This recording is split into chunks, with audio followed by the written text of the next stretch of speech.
जय हिंद दोस्तों, मैं नवीन शर्मा आप सभी का स्वागत करता हूं। आशा करता हूं आप सब एकदम अच्छे हैं, एकदम बेहतरीन हैं। एक बार सारे प्यारे दोस्त बताएंगे आप सब कैसे हैं। उम्मीद करेंगे बहुत अच्छे होंगे, बहुत बेहतरीन होंगे, बहुत शानदार होंगे और बहुत अच्छे से पढ़ाई करते होंगे। साथ ही जैसे कि हम सब लोग प्रैक्टिस सेट नंबर 3 पर आ चुके हैं, तो मैं हमेशा अपने छात्रों से, अपने प्यारे साथियों से उम्मीद करूंगा कि आपके पिछले सेट तैयार होंगे। यानी अगर मैं बात करूं प्रैक्टिस सेट 1 और 2 आप लोग तैयार कर चुके होंगे और बहुत शानदार तरीके से हमेशा ऐसे ही पढ़ते रहेंगे। हो सकता है साथ ही आप इन प्रैक्टिस सेट को तैयार करते समय थोड़ा पीछे हों, लेकिन जरूरी बात यह है कि आपको वो तैयार करने हैं और आप एक हौसला रखेंगे तो आप जरूर तैयार कर पाएंगे। तो हमेशा अपने ऊपर ये विश्वास रखना है कि भैया जब आप ये 40 सेट करा देंगे, मैंने जैसे कि आपसे कहा कि 2024 में आप कोई भी एग्जाम देने यदि जाते हैं तो ये प्रैक्टिस सेट आपके तैयार होने ही चाहिए। ये आत्मविश्वास आप अपने ऊपर रखना कि जी मैं तैयार करके जाऊंगा।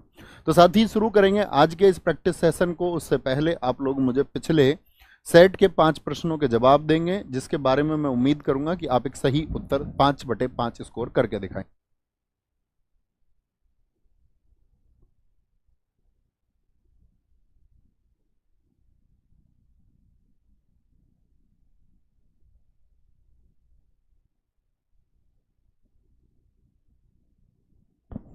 ठीक है साथी, एक बार उत्तर देंगे सारे दोस्त फटाफट से। हर्ष सैनी, नीता, सचिन राजपूत, दीपा, जगदीश, शुभू, अभिनय, शिव कुमार, एक्सेन, लोकेश, रोहित कुमार। देखते हैं कितने साथियों के 5 प्रश्न आएंगे ठीक। झावेरी बहनें किस आपका क्लासिकल डांस से जुड़ी हुई हैं? तो आपका आंसर आना चाहिए कि भैया झावेरी बहनें मणिपुरी से जुड़ी हुई हैं। किससे जुड़ी हुई हैं? मणिपुरी से जुड़ी हुई हैं, जिनके नाम है दर्शना, नैना, रंजना और सुवर्णा। संगीत नाटक अकादमी जो 1953 में साथी आपका स्टैब्लिश की गई थी, उसका हेडक्वार्टर कहाँ पर है? नई दिल्ली में है। कहाँ पर है हेडक्वार्टर? नई दिल्ली में इसका हेडक्वार्टर है। दूसरे एशियन गेम्स कहाँ हुए थे? मैंने आपको बताया सबसे पहले 1951 में एशियन गेम्स आपका नई दिल्ली में हुए और पहला शहर नई दिल्ली बना एशियन गेम्स को आयोजित करने वाला। उसके कितने वर्षों के बाद हुए दूसरे? तो 3 वर्षों के बाद हुए साथी। और 3 वर्षों के बाद 1954 में कहाँ हुए थे? फिलीपींस की राजधानी मनीला में हुए थे। कहाँ पर हुए थे? फिलीपींस की राजधानी मनीला में आयोजित हुए थे। न्यायिक पुनर्विलोकन जिसको हम जुडिशियल रिव्यू कहते हैं, भारत ने किस देश के संविधान से लिया है? जुडिशियल रिव्यू जिसको साथ ही हम पढ़ते हैं आर्टिकल 137, मैं आगे की कक्षाओं में आपको बताऊंगा। ये हमने लिया है यूएसए से। क्या बोलेंगे? यहीं से भैया हमने क्या लिया था? आपका सबसे महत्वपूर्ण आपका फंडामेंटल राइट्स, मौलिक अधिकार को हमने यहीं से लिया है। भारत का कुल क्षेत्रफल कितना है जो विश्व के क्षेत्रफल का 2.4% कवर करता है? तो आप बोलेंगे भैया भारत क्षेत्रफल में आपका 7वें नंबर पर आता है, 7th प्लेस है और 32,87,263 किलोमीटर स्क्वायर वर्ग किलोमीटर इसका क्षेत्रफल है। तो उम्मीद करूंगा 5/5 स्कोर आपका आया होगा। साथ ही 4 स्कोर आता है तो ये मैं कहूंगा कि ठीक स्कोर नहीं है, मुझे स्कोर 5/5 चाहिए, क्योंकि ये वो प्रश्न है जो हम पढ़ चुके हैं, जो हम कर चुके हैं। तो हर छात्र जो इसको ज्वाइन करे तो वो स्कोर ये करके दिखाना है। आप अगर खुद पे ये बोलेंगे कि भैया मुझे तो कल 5/5 करना है, तो इसका मतलब है आप रिवीजन अच्छा करेंगे। तो साथ ही शुरू करते हैं आज के सेट को, जिसमें क्वेश्चन है पहला, निम्नलिखित में से किस राज्य में सत्रिया नृत्य शैली प्रसिद्ध है? सत्रिया डांस कहाँ का है आप लोगों को बताना है। सत्रिया शैली कहाँ की है? कल हमने बात की थी भारत में शास्त्रीय नृत्य कितने हैं दोस्त बताएं एक बार? 8 हैं भैया। अगर मैं बात करूं कितने हैं आपका, तो यहां पर आपका आंसर आएगा कि भैया असम, हिमाचल प्रदेश, पंजाब या फिर तमिलनाडु की। तो सत्रिया शैली का संबंध है आपका असम से। क्या सत्रिया हमेशा से क्लासिकल डांस था? नहीं भैया, ये जो सत्रिया क्लासिकल डांस बना हमारा, ये लिखेंगे 2000 में बना। कब बना? सन 2000 में ये शामिल हुआ, हमेशा से ये नहीं था। और इसके जो फाउंडर हैं, क्या बोलेंगे? इसके जो फाउंडर हैं यानी इसके जो संस्थापक हैं, उनका नाम है श्रीमत शंकर देव। क्या बोलेंगे? श्रीमत शंकर देव इसके साथी कौन है? वो इसके साथी फाउंडर हैं, आप लोगों को हमेशा बताना है। ठीक है। अगर मैं बात करूं असम के कुछ आपका लोक नृत्यों की जो फोक डांस हैं, क्या बोलेंगे? असम के कौन कौन से फोक डांस हैं जो एग्जाम में सबसे ज्यादा पूछे जाते हैं? तो फोक डांस में एक तो आता है साथी आपका बिहू। क्या बोलेंगे? एक तो भैया बिहू आ जाएगा हमारा, और मैं उम्मीद करूंगा आप लोग भी आंसर बताएंगे। एक तो असम का बिहू सबसे ज्यादा पूछा जाता है, और बिहू के साथ साथ में साथी और कौन कौन से होंगे हमारे? अगर मैं बात करूं, बग रूम्बा डांस पूछा जाता है बहुत, बगरूम्बा डांस कहाँ का है साथी, और देवधनी डांस कहाँ का है। 3 अभी हमको याद करने हैं, क्रम से याद करेंगे। देखो, आज शाम जो बहू आई है उसके लिए एक रूम चाहिए कि नहीं भैया, शादी होती है तो घर पहले पहले ही सोच लेते हैं कि भैया एक कमरा अलग से सुरक्षित करना होगा। देवधनी देवताओं की पूजा करवाते हैं उस पर नहीं, ताकि घर में धन ही धन आए। जी भैया, जो बहू आती है उस पर देवताओं की पूजा करवाते हैं, ठीक है। हिमाचल प्रदेश की अगर हम बात करते हैं साथी, नाटी और कायांग, क्या बोलेंगे, नाटी और कायांग। जो हिमा और आंचल हैं वो हमारी पूरी स्टैटिक जीके में शरारती हैं, क्या बोलेंगे, वो बहुत शरारती हैं। तो नाटे लोगों को देख करके, उनके अंगों को देख करके वो बड़ा मजाक बनाती हैं, क्या बनाती है, और मैं इनको हमेशा शरारती रखूंगा, याद रखना। पंजाब की अगर हम बात करते हैं साथी, पंजाब के कौन कौन से होंगे, एक तो भांगड़ा होगा, एक साथी आपका सम्मी डांस होगा। कौन सा, भांगड़ा और सम्मी डांस होगा, ठीक है। तमिलनाडु की अगर हम बात करते हैं, तमिलनाडु का साथी आपका, तमिलनाडु का भरतनाट्यम है। मिलन से याद रख लेना, भरत मिलन, क्या बोलोगे, भगवान श्री राम जी का आप जानते ही हैं, भरत मिलन होगा तमिलनाडु का। अच्छा साथी, अब आते हैं आपका 8 क्लासिकल डांस पर। 8 क्लासिकल डांस हमारे कौन कौन से हैं, तो अभी 2 का जिक्र तो आ ही गया, सत्रिया का और भरतनाट्यम का।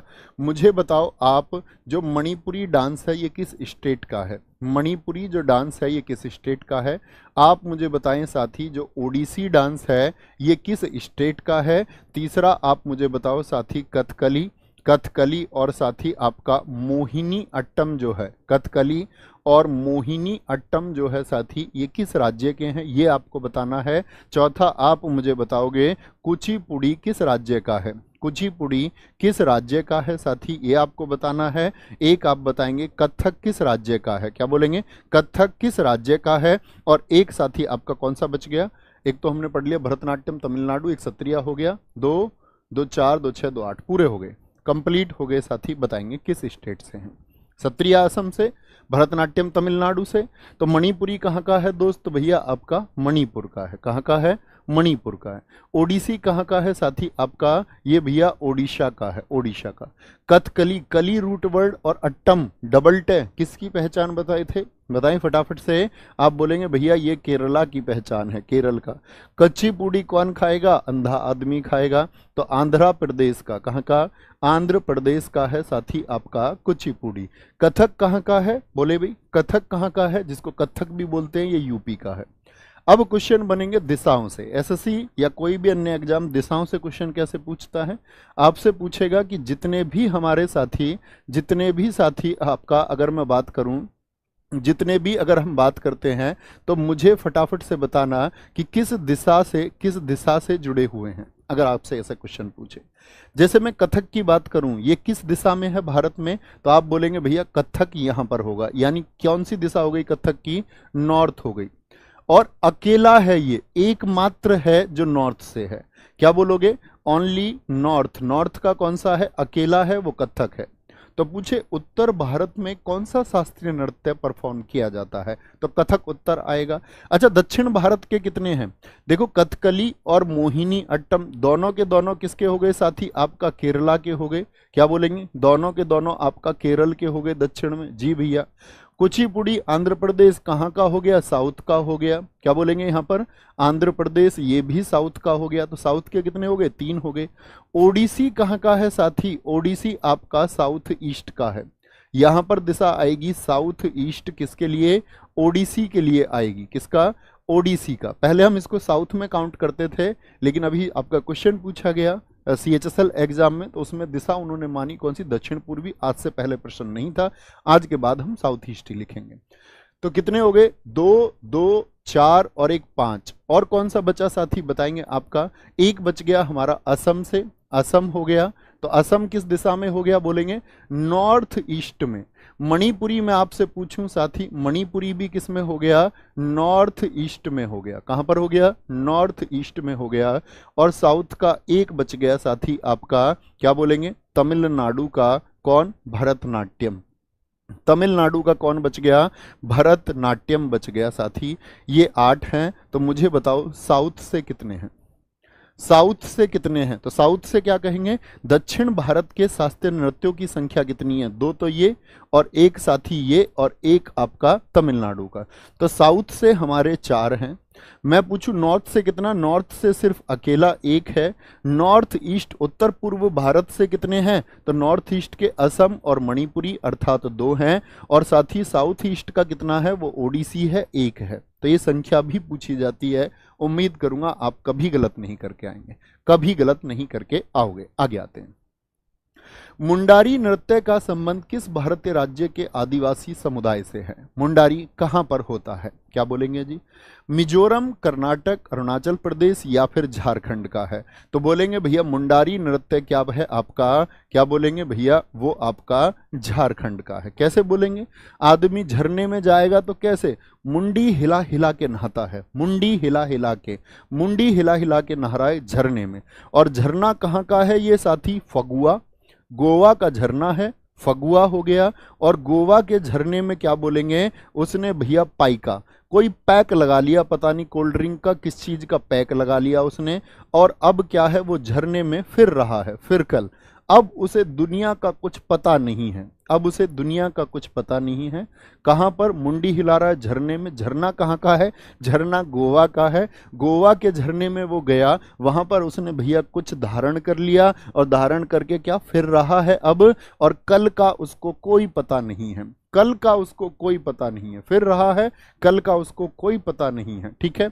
मिजोरम की साथी अगर हम बात करें, मिजोरम का बांस डांस याद रखेंगे, जोर से बांस मारा, क्या बोलेंगे, बांस नृत्य, बांस डांस कहाँ का है।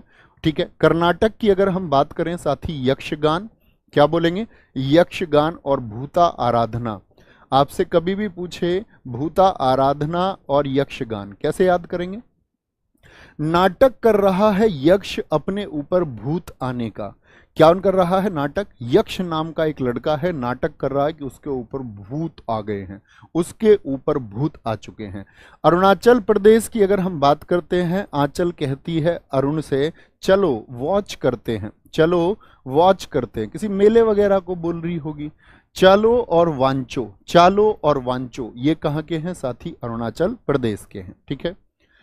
शंभू महाराज निम्नलिखित में से किस कथक घराने के प्रसिद्ध गुरु थे? शंभू महाराज, क्या बोलेंगे? कथक, अब समझ गए ना, कथक एक क्लासिकल डांस है, और ये कहाँ का है? उत्तर प्रदेश का है।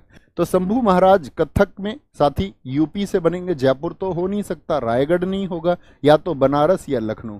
तो महाराज जी देश में कितने हैं? बोलेंगे भैया महाराज जी तो देश में लाखों हैं, लाखों महाराज जी हैं देश में, क्या बोलेंगे? लाखों महाराज जी हैं। तो बिंदादीन महाराज भी किससे जुड़े हुए हैं?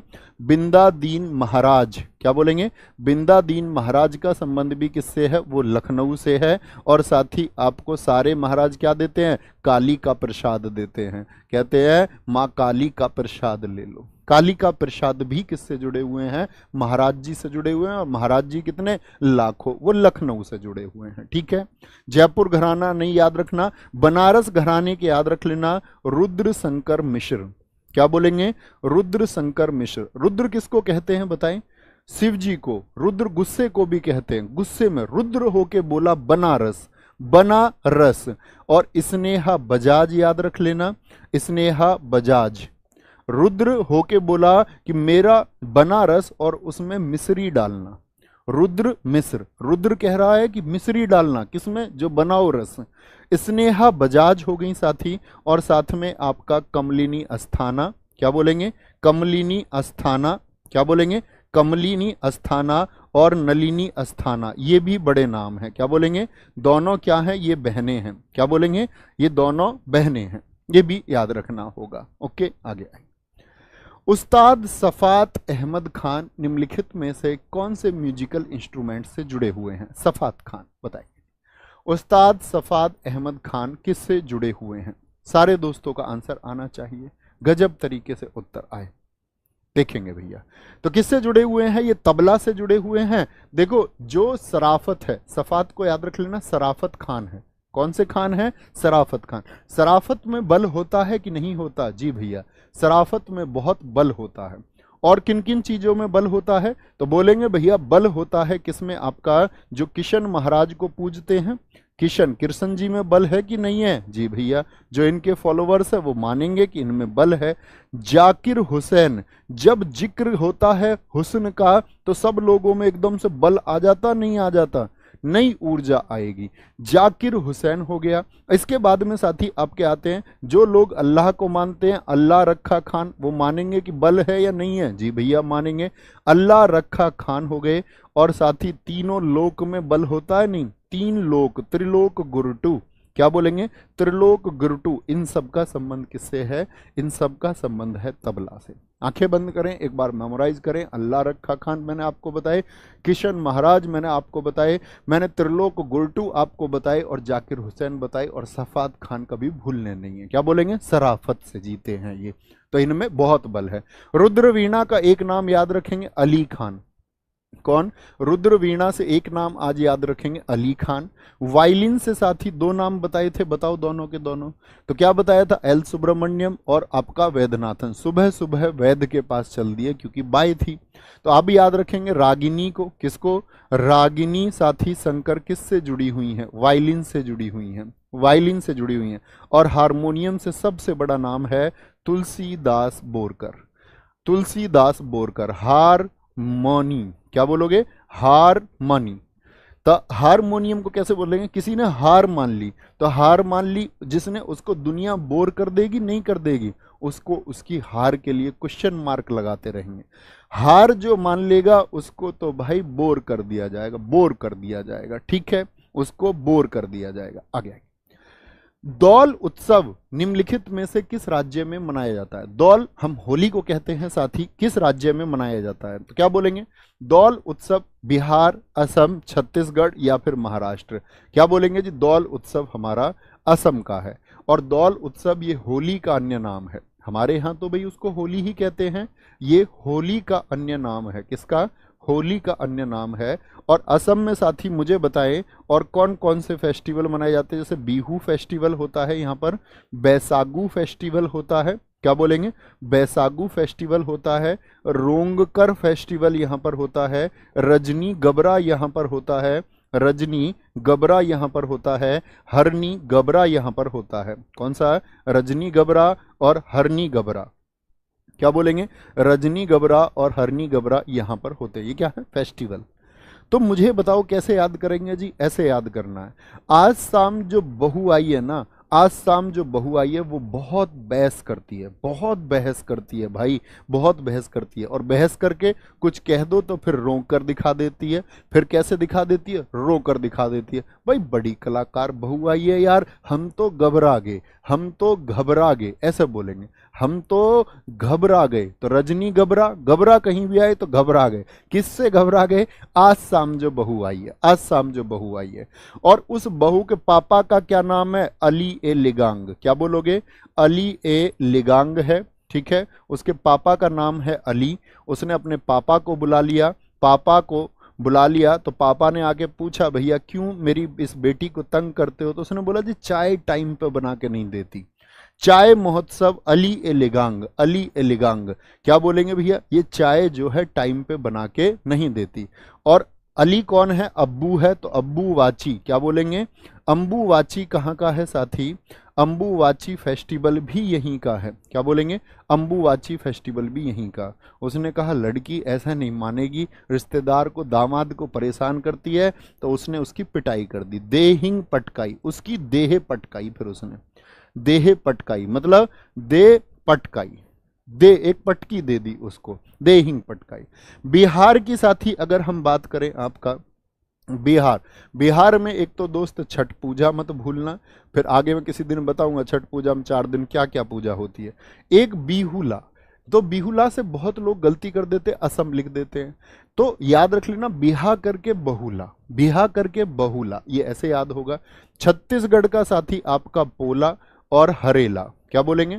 पोला और हरेला। मैं 2 फेस्टिवल हमेशा आपको याद कराता हूँ, सॉरी, पोला और हरेली, पोला और हरेली। हरेला कहाँ का है ये आपको बताना है। हरेला कहाँ का है? हरेला में आता है आ, और आ आता है उत्तराखंड में, आ आता है उत्तराखंड में। छत्तीसगढ़ में आता है ई, तो हरेली में ई, कभी कंफ्यूज नहीं होना आ और ई में। क्या बोलेंगे? हरेला उत्तराखंड और हरेली ई आया, छत्ती में ई आया तो छत्तीसगढ़ हम उसको लिखेंगे। महाराष्ट्र की साथी अगर हम बात करें तो यहाँ पर गुड़ी पड़वा आज याद कराएंगे। गुड़ी पड़वा ये न्यू ईयर ऑफ महाराष्ट्र है। क्या बोलेंगे? New year of Maharashtra, new year of Maharashtra. एक मैंने बताया था तमिलनाडु का, आपको तमिलनाडु का न्यू ईयर कौन सा मैंने आपको बताया था, तो आप कहेंगे भैया आपने बताया था हमको पुंथुडू। कौन सा बताया था? पुंथुडू बताया था। ऐसे कवर करते करते हम सारे न्यू ईयर कवर कर लेंगे।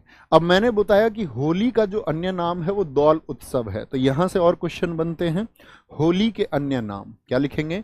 होली के अन्य नाम। अच्छा मुझे बताओ, उत्तर भारत में जो होली मनाई जाती है वो किस दिन मनती है? तो होली बनेगी साथी आपका कौन से महीने में, ये बताना है आपको।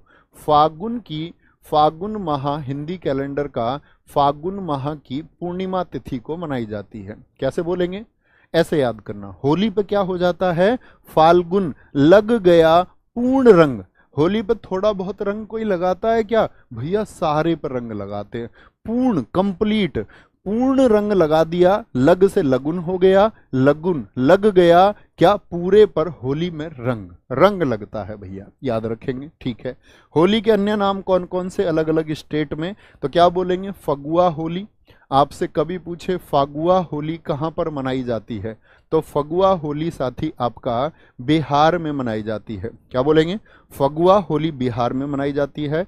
और दौल से ही दौल उत्सव ना पूछ के दौल जात्रा पूछ ले, दौल जात्रा। और एक और बात बताऊं, जो दौल है ना उसको डोल भी एग्जाम में कई बार लिखा जाता है, कंफ्यूज तो नहीं होंगे? दौल और डोल थम्स अप करें भैया, समझ जाएंगे। ठीक है, ऐसा कल देता है। एक बार एग्जाम में किया, जीडी ने कर दिया था, हल्दा पूछा और हल्दा हम याद कराते थे आपका हिमाचल का, एग्जाम में पूछ लिया हल्डा, तो वो उसको इंग्लिश ट्रांसलेशन देखोगे ना HALDA, तो वो हल्दा हल्डा एक ही बात है, उससे डरना नहीं है ना। दोल यात्रा कहाँ का है? वो वेस्ट बंगाल का है। ठीक है। रंग पंचमी कहाँ पर होती है? होली का ही नाम है। रंग पंचमी भारत में कहाँ पर मनाई जाती है? रंग पंचमी महाराष्ट्र में मनाई जाती है। मंजन कुली कहाँ पर मनाया जाता है? मंजन कुली ये होली का ही फेस्टिवल है साथी आपका, केरल में मनाया जाता है। पंजाब में इसको होला मोहल्ला कहते हैं। होला मोहल्ला कहाँ पर मनाया जाता है? हो हल्ला मच गया पूरे मोहल्ले में जब उसने उसको पंजा मार दिया। पंजाब में। कहाँ बोलोगे? पंजाब में। कहाँ पर? पंजाब में। कोई दिक्कत, कोई परेशानी? आगे आगे। पुरुष क्रिकेट विश्व कप किस वर्ष में शुरू हुआ? शुरुआत कब हुई थी पुरुष क्रिकेट विश्व कप की? बोलेंगे 1985, 1970, 75 या फिर 1980 में। जो आपका ODI वर्ल्ड कप है, कौन सा है? ODI वर्ल्ड कप है। पहला होता है भैया 1975 में और दूसरा हुआ 1979 में। दोनों किसने जीते हैं? वेस्ट इंडीज जीता है। कौन जीता है? वेस्ट इंडीज जीता, दोनों के दोनों। भारत ने अपना पहला कप जीता 1983 में और साथ ही 2011 में भारत जीता है। कौन बोलेंगे? अपना प्यारा देश भारत जीता 2011 और 1983 में। ठीक है। ऑस्ट्रेलिया कितनी बार जीता है बताएंगे? ऑस्ट्रेलिया ने इसको 6 बार जीता है। 6 बार जीत चुका ऑस्ट्रेलिया। 1987 में जीता था, 1999 में जीता था, 2003 में भी भारत को हराया था, 2007 में, 2015 में साथी और 2023 में। 2023 में मुझे बताओ पाकिस्तान ने कितनी बार जीता है? पाकिस्तान ने 1 बार जीता है 1992 में और साथ ही श्रीलंका ने कितनी बार जीता है? 1 बार जीता है 1996 में। तो भारत कितनी बार जीत चुका है? भारत 2 बार जीत चुका है। अच्छा एक क्वेश्चन पूछता हूं, मुझे बताना कि Bharat semifinal, sorry Bharat final में कितनी बार बाहर हुआ है? विश्व कप जीतने से हम कितनी बार चूक गए? कितनी बार साथी बता सकते हैं? तो विश्व कप से हम साथी 2 बार चूके हैं, याद रख लेना। 2023 में क्या हुआ था? 2023 में कौन सा वर्ल्ड कप था? 13th वर्ल्ड कप था, 13वां वर्ल्ड कप था। और इसको जो जीता साथी वो किसने जीता? अभी हाल ही में ऑस्ट्रेलिया ने जीता। और इसमें रनर अप कौन रहा? उपविजेता कौन रहा? इसमें उपविजेता रहा अपना प्यारा देश भारत। यानी भारत जो रनर अप रहा है ना, भारत जो रनर अप रहा है वो रहा है 2 बार। क्या बोलेंगे? 2 बार हम चूके और दोनों बार ऑस्ट्रेलिया से, 2003 में और साथ ही फिर 20 वर्षों के बाद 2023 में। इस बार आपको याद होगा, पूरे देश की मेमोरी है, पूरे देश की मेमोरी है इससे जुड़ी हुई। मुझे बताओ 2027 में कहां पर होगा इसका आयोजन? क्रिकेट वर्ल्ड कप 2027 में पहली बार होने जा रहा है। कहां पर आपका साथी? जिम्बाब्वे, क्या बोलेंगे? जिम्बाब्वे में, दक्षिण अफ्रीका में, दक्षिण अफ्रीका में और साथ ही आपका नामीबिया में। नामीबिया, इन 3 देशों में पहली बार होने जा रहा है 2027 में। तो क्या बोलेंगे? क्रिकेट विश्व कप की शुरुआत कब हुई? 1975 में हुई थी, 1975। याद रहेगा? अरे थोड़ी ऊर्जा तो भेजा करो, बोलो भैया मजा आ जाएगा। ऐसे ऐसे ऐसे याद करते रहे ना तो हम सब कुछ कवर करेंगे साथी। भारत ने क्रिकेट में, और याद रखना इस बोर्ड पे जो लिख दिया ना पेन से, वो सब बहुत महत्वपूर्ण है, वो सब कभी ना कभी पूछा गया है, बहुत जरूरी है। भारत ने क्रिकेट में आईसीसी टी20 पुरुष विश्व कप कितनी बार जीता है? आईसीसी टी20 वर्ल्ड कप, जो साथी अभी जिसके लिए टीम भी घोषित हुई आप सबने देखा होगा, ठीक है। रिंकू सिंह को उसमें नहीं लिया गया तो बड़ी प्रतिक्रियाएं हुई कि रिंकू सिंह परफॉर्मेंस के बाद भी नहीं लिए गए। अजीत अगरकर ने कहा आपका कि हमारी एक सीमा है कि हम 15 ही खिलाड़ी ले सकते हैं। तो क्या बोलेंगे? टी20 वर्ल्ड कप भारत ने सिर्फ एक बार जीता है साथी। एक बार कब जीता बताएंगे? किस वर्ष में जीता? तो इसकी जो शुरुआत हुई टी20 वर्ल्ड कप की, वो शुरुआत हुई है 2007 में। 2007 में इसकी शुरुआत हुई है और 2007 में ही कौन? भारत जीता। क्या बोलेंगे? भारत ने इसको जीता था। और किसको हराया? 5 रन से हमने पाकिस्तान को हराया। क्या बोलेंगे? 5 रन से हमने पाकिस्तान को इसमें हराया था। यहां पर एक क्वेश्चन बनता है, एक बार हम इसमें उपविजेता रहे हैं, एक बार हम रनर अप रहे हैं, यानी चूक गए जीतने से, और वो किस वर्ष में साथी? ये बात है श्रीलंका के खिलाफ की। क्या बोलेंगे? एक बार रनर अप हम रहे श्रीलंका के खिलाफ। किसके खिलाफ रहे? श्रीलंका के खिलाफ रहे। किस वर्ष में रहे साथी? 2014 में रहे। ठीक है, क्या बोलेंगे? अच्छा, यहां से क्वेश्चन ये भी बनेगा, भारत में टी20 वर्ल्ड कप का आयोजन कब हुआ था? भारत में टी20 जो वर्ल्ड कप है उसका आयोजन कब हुआ था? टी20 वर्ल्ड कप का आयोजन, जैसे क्रिकेट विश्व कप भी इस बार कहां हुआ था? भारत में ही हुआ था 2023 में। तो टी20 वर्ल्ड कप का आयोजन एक बार भारत में हुआ है और वो हुआ है 2016 में। क्या बोलेंगे? 2016 में हुआ है। अच्छा मुझे बताओ, अभी पिछला जो टी20 वर्ल्ड कप था वो किसने जीता? 2022 में। 2022 में साथी टी20 जो वर्ल्ड कप था, टी20 वर्ल्ड कप, वो किसने जीता था? तो क्या बोलेंगे? इंग्लैंड ने जीता था। और हराया किसको था? पाकिस्तान को हराया था। ठीक है, 2022 में। मुझे बताओ 2024 के वर्ल्ड कप जिसके लिए अभी टीम घोषित हुई, ये कहां पर होंगे? 2024 का जो वर्ल्ड कप है टी20 का, वो कहां पर होगा? तो क्या बोलेंगे? पहली बार होने जा रहे हैं वेस्ट इंडीज और यूएसए में, यानी कि वेस्ट इंडीज और अमेरिका में पहली बार। कब से शुरू है भैया? अभी शुरू है, अगले महीने 2024 से। अगले महीने 2024 से ये शुरू है। बाबा साहेब भीमराव अंबेडकर जी के लिए बहुउद्देशीय स्टेडियम कहां पर स्थित है? फैजाबाद में, गाजियाबाद में, कानपुर में या फिर पटना में स्थित है? क्या कहेंगे जी, कहां पर है? तो आंसर आएगा भैया फैजाबाद में है। कहां पर है? अवध क्षेत्र में स्थित है। कानपुर में कौन सा स्टेडियम है? हमारा ग्रीन पार्क स्टेडियम है। ग्रीन पार्क स्टेडियम है। मुझे बताओ भारत का सबसे बड़ा स्टेडियम, सब जानते होंगे, मोटेरा। थम्स अप करें जी भैया, जानते हैं। मैं कुछ स्टेडियम आपसे जानना चाह रहा हूं, मुझे बताना। भारत में रूप सिंह स्टेडियम कहां पर स्थित है? रूप सिंह स्टेडियम, रूप सिंह स्टेडियम ये कहां पर है? जहां पर सचिन तेंदुलकर जी ने 200 रन बनाए थे, तो ग्वालियर एमपी में स्थित है। कहां पर है? ग्वालियर एमपी में ये स्थित है साथी। लाल बहादुर सिंह स्टेडियम कहां पर है? लाल बहादुर शास्त्री जी के लिए लाल बहादुर शास्त्री स्टेडियम कहां पर है साथी? तो क्या बोलेंगे भैया? हैदराबाद में है। कहां पर है? हैदराबाद में है। केडी बाबू स्टेडियम कहां पर है? केडी बाबू स्टेडियम भारत में कहां पर स्थित है? केडी बाबू स्टेडियम, तो बोलेंगे भैया लखनऊ में स्थित है। कहां पर है? लखनऊ में स्थित है। बाराबती स्टेडियम बताइए साथी, बाराबती स्टेडियम भारत में कहां पर स्थित है? बाराबती स्टेडियम ये भैया जी कटक में स्थित है, ओडिशा में। कहां पर? कटक ओडिशा में स्थित है बाराबती स्टेडियम। क्या बोलेंगे? बाराबती। कीनन स्टेडियम कहां पर है? कीनन स्टेडियम साथी आपका जमशेदपुर में है, झारखंड में। क्या बोलेंगे? सॉरी, जमदेश लिख देता मैं अभी, जमशेदपुर। कोई भी गलती साथी अगर शब्द लिखते समय मुझसे होती है तो उसके लिए मैं एडवांस में सॉरी बोलता हूं आपसे। चेपक स्टेडियम मुझे साथी बताओ, चेपक स्टेडियम कहां पर है दोस्त? आपका चेन्नई में है। कहां पर? तमिलनाडु में।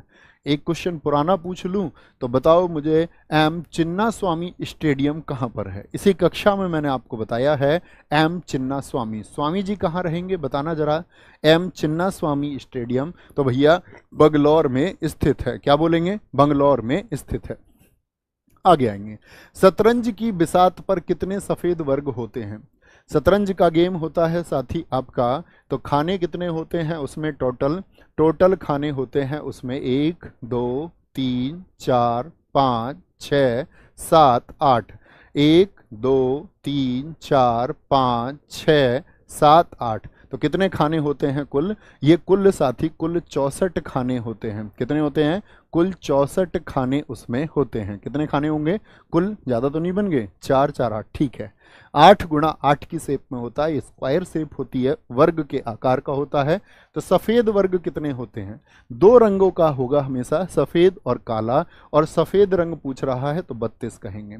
कुल खाने पूछता तो 64 कहते। कितने कलर के होते हैं हमेशा याद रख लेना, इसमें 2 रंग होते हैं, सफेद और काला। क्या बोलेंगे? व्हाइट के 32 खाने होते हैं, और साथ ही काले के कितने खाने होते हैं? सफेद खाने भी 32 होंगे, और काले खाने भी कितने होंगे? ब्लैक जो फील्ड्स होंगे वो भी आपका 32 होंगे। और क्या क्वेश्चन बनेगा?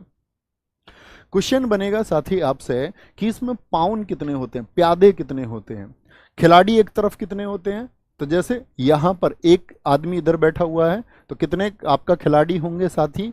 एक तरफ के खिलाड़ियों की संख्या, खिलाड़ी तो एक ही होता है, लेकिन जो इसमें हमारी शतरंज की बिसात है उसमें एक तरफ 16 लोग होते हैं, और ऐसे ही यहां भी कितने लोग होंगे? यहां भी 16 होंगे, जो आपका क्या बोलेंगे, जिनको हम बोलते हैं लकड़ी की आकृति हो सकती है, मेटल की भी हो सकती हैं।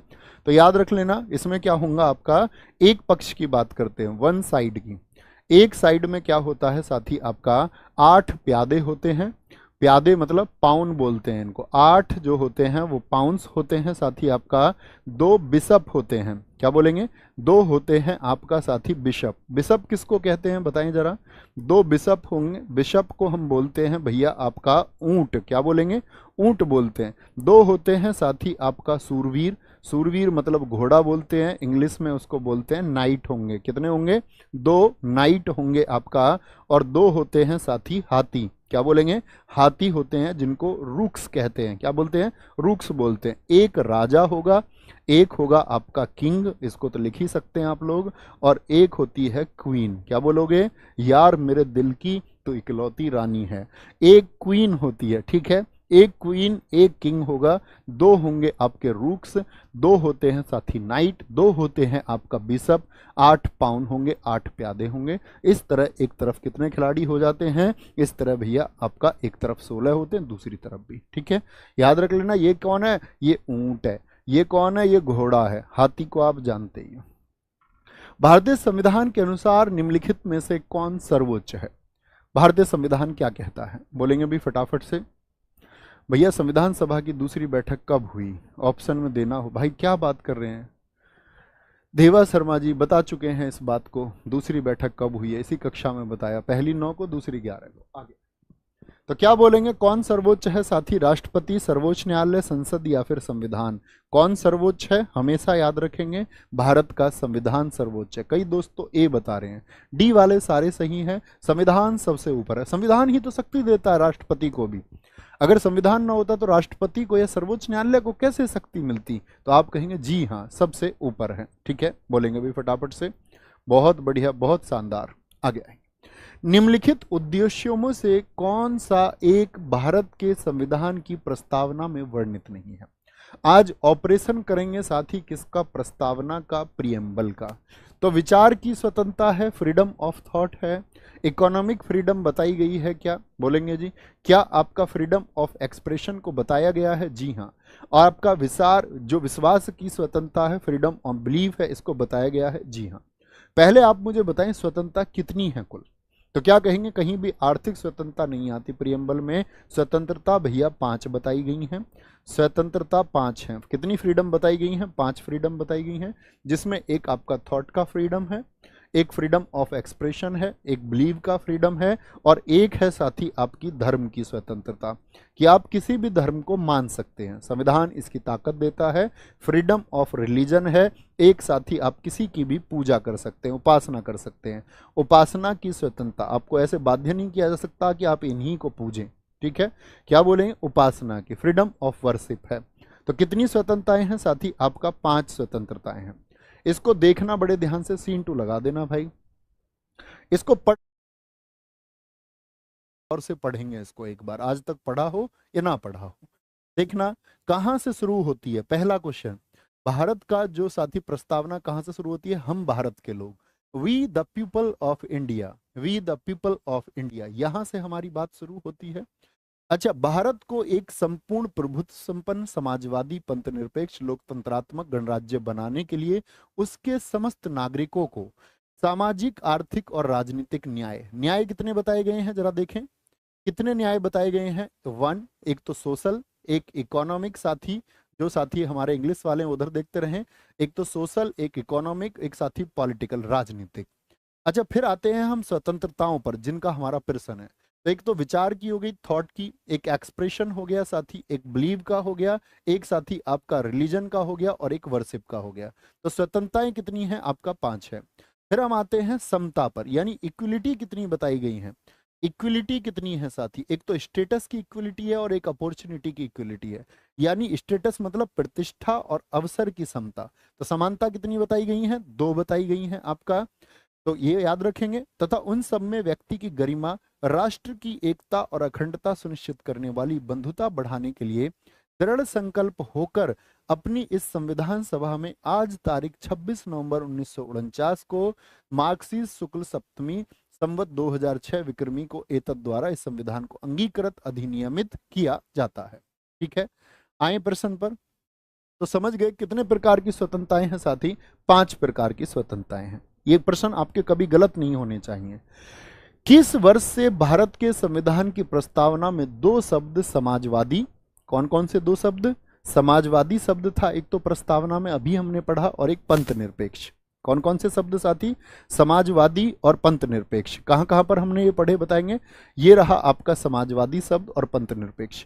क्या ये जोड़े गए, जी भैया ये जोड़े गए। तो कब जोड़े गए हैं एक बार बता दें, तो आप कहेंगे भैया 1976 में क्या हुआ था, 42वां संविधान संशोधन हुआ, कॉन्स्टिट्यूशनल अमेंडमेंट हुआ 42, क्या बोलेंगे, संविधान संशोधन हुआ। और 42वां संविधान संशोधन, जिसको हम लघु संविधान भी कहते हैं, इसके बारे में चीजें हम धीरे धीरे जानेंगे।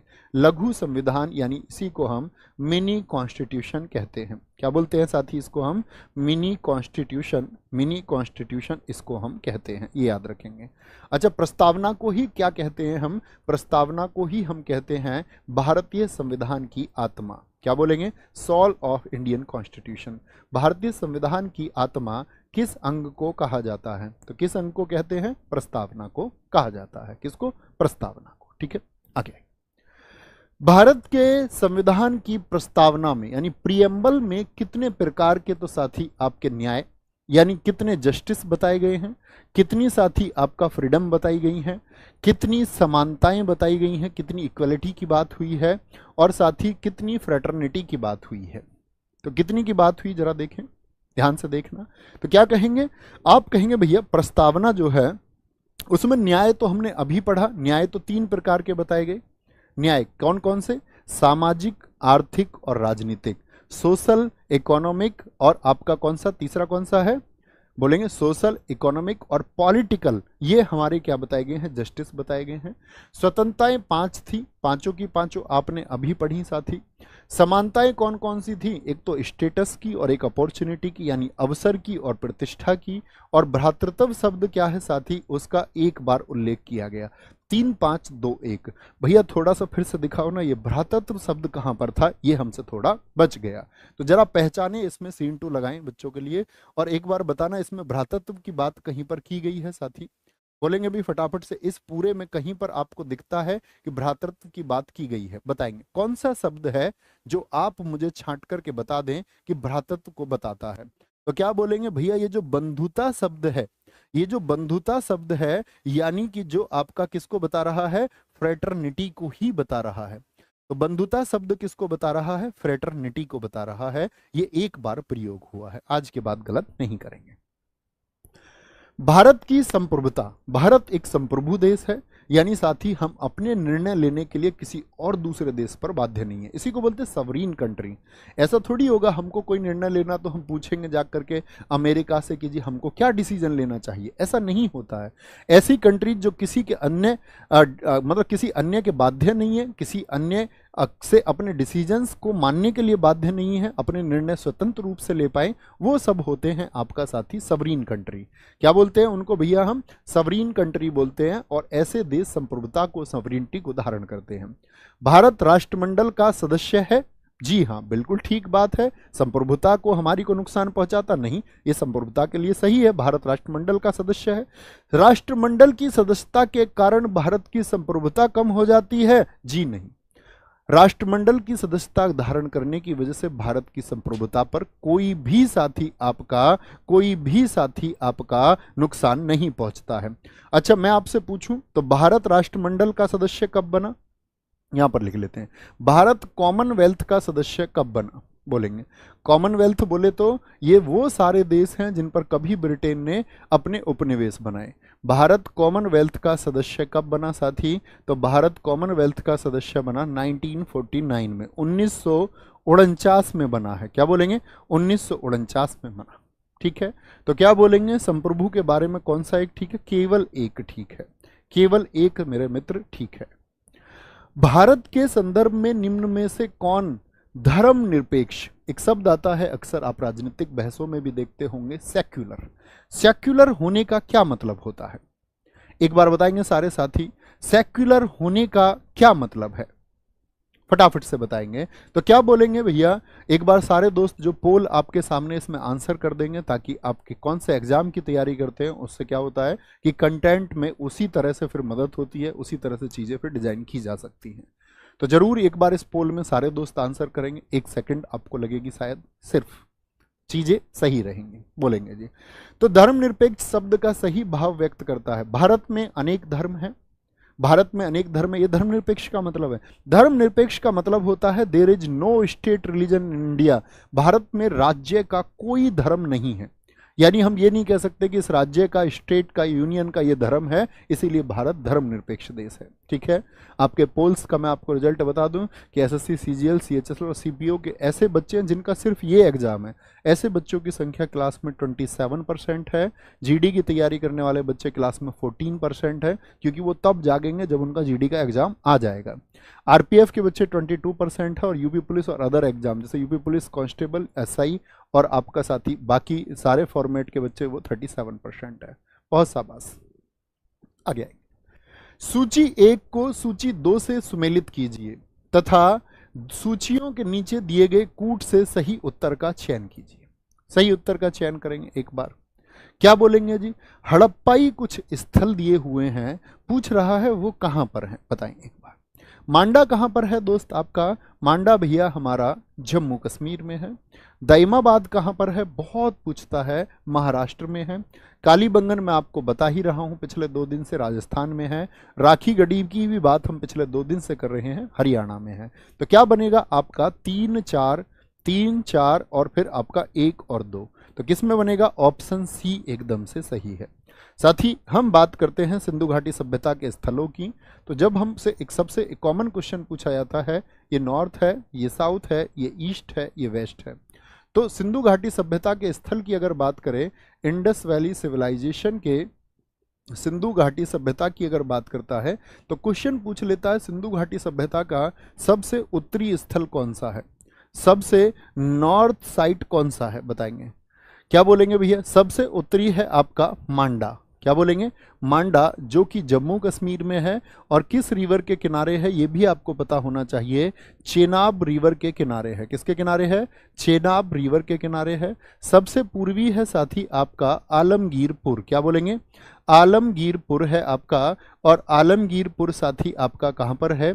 आलमगीरपुर की अगर हम बात करते हैं, ये आपका उत्तर प्रदेश में है। रिवर कौन सी है? हिंडन रिवर है। क्या बोलेंगे? हिंडन रिवर है। और साउथ में साथी आपका कौन सा है? बोलेंगे दक्षिण में आपका अभी जो क्वेश्चन में आया था दायमाबाद।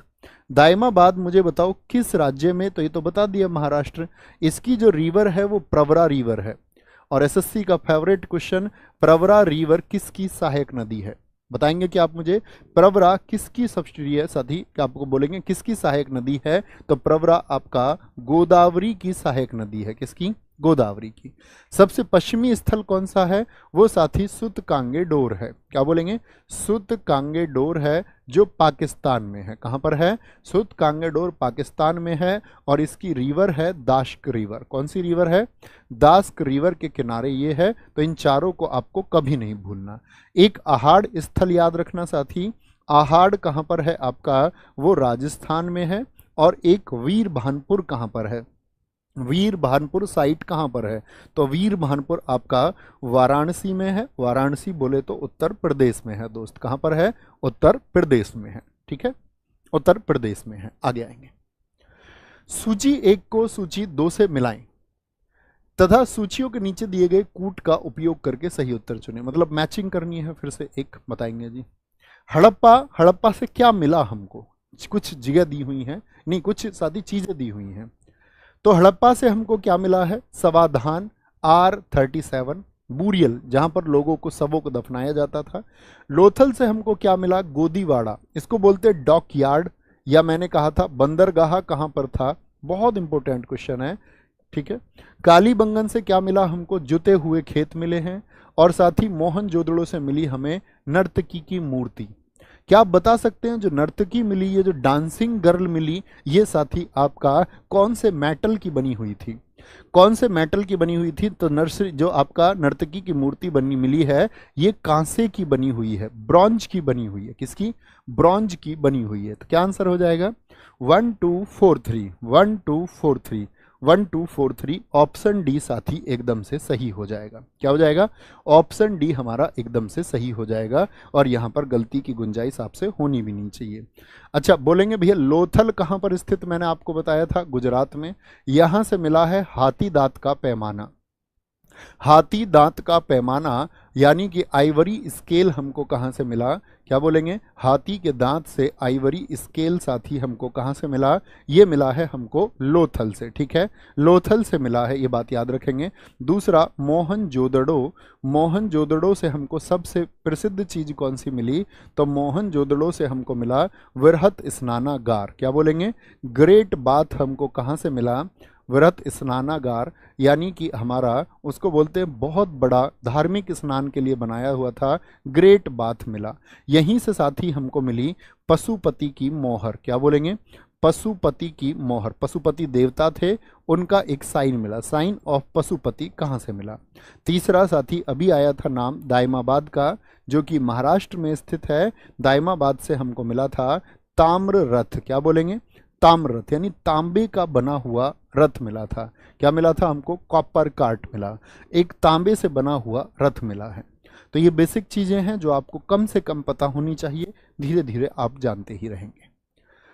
अगला क्वेश्चन आते हैं। मोहनजोदड़ो में वृहत स्नानागार परिसर के तालाब में सीढ़ियां थी। मोहनजोदड़ो में अभी आपको बताया क्या मिला था? ग्रेट बाथ मिला था।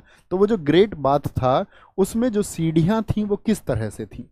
ग्रेट बाथ में जो साथी सीढ़ियां थी वो किस तरह से थी बताएंगे। तो ऐसे ग्रेट बाथ था आपका। ग्रेट बाथ ऐसे था जब कुछ यहाँ पर धार्मिक काम होता था तो क्या बोलेंगे भैया? वो आपका 14.5 मीटर उसकी लेंथ थी। और अगर उसकी ब्रेथ की बात करते हैं 7.0 मीटर थी, 1 मीटर। और साथ ही अगर उसकी डेप्थ की हम बात करते हैं तो 2.43 मीटर था। ये तीनों मेजरमेंट उसकी पूछी जाती हैं, तीनों की तीनों।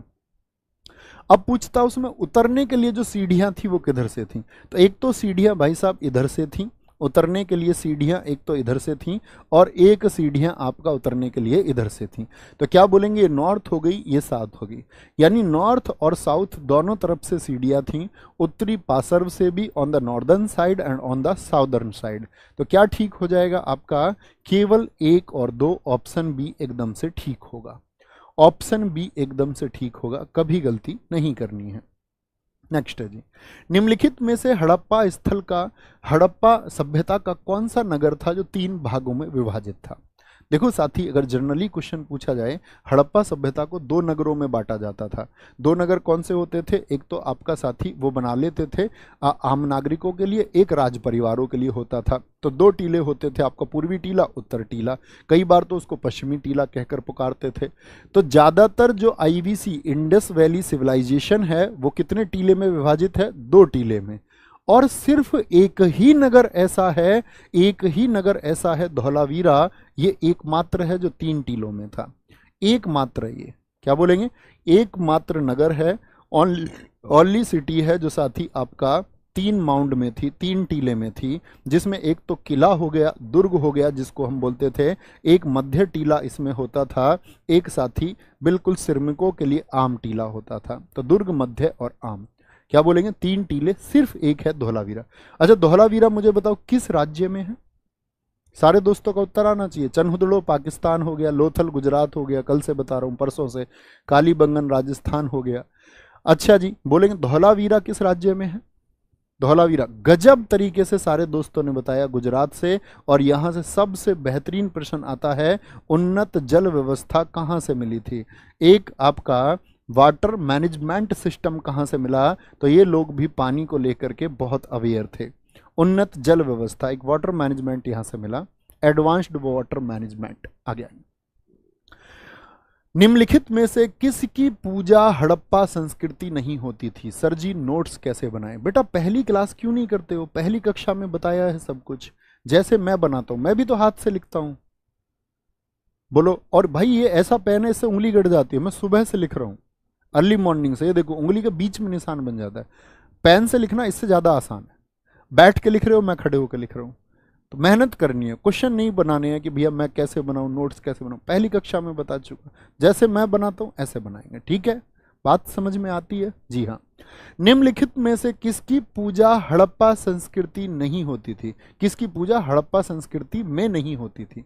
मतलब जो आपका सिंधु घाटी सभ्यता के लोग थे वो नहीं पूजते थे। तो क्या कहेंगे भैया, किसको नहीं पूजते थे? बताएंगे, फटाफट से बताएंगे, किसको नहीं पूजते थे? देखो दोस्त, इसकी लंबाई के बारे में मैं आपको बता दूं, कई दोस्तों का आंसर आ रहा है कि 14.5 मीटर जो है ये बहुत जगह, ये नई लंबाई है इसकी, ये इसकी नई लंबाई है। उत्खनन के बाद में इसका पूर्ण आकार जब निकल के आया, कई जगह आपको लिखने को देखने को मिलेगी 11.88 मीटर। अगर ये 14.5 मीटर आपका विकल्प में नहीं है तो आप 11.88 मीटर को चुनेंगे। अच्छा भैया दोनों मौजूद हैं, तो सबसे ज्यादा जो रिटर्न में एविडेंस है वो 11.88 के हैं, सबसे ज्यादा लिखा मिलेगा। ठीक है, नोट कर लेना, जरूर नोट करना। तो क्या बोलेंगे, भगवान शिव जी की पूजा होती थी, मातृ देवी की पूजा होती थी, बोलेंगे पीपल की, इन सब की पूजा होती थी। साथी विष्णु भगवान का कोई उल्लेख नहीं है, ये तो आर्य काल में आए, वैदिक काल में आए ये। और मातृ देवी का, इनका जो सबसे होली प्लेस बताया है, इनका स्थान सर्वश्रेष्ठ है। क्या बोलेंगे, इनका स्थान सर्वश्रेष्ठ बताया। पशुपति और मातृ देवी क्या बोलते थे, एक उर्वरता की देवी के नाम से इनकी पूजा होती थी।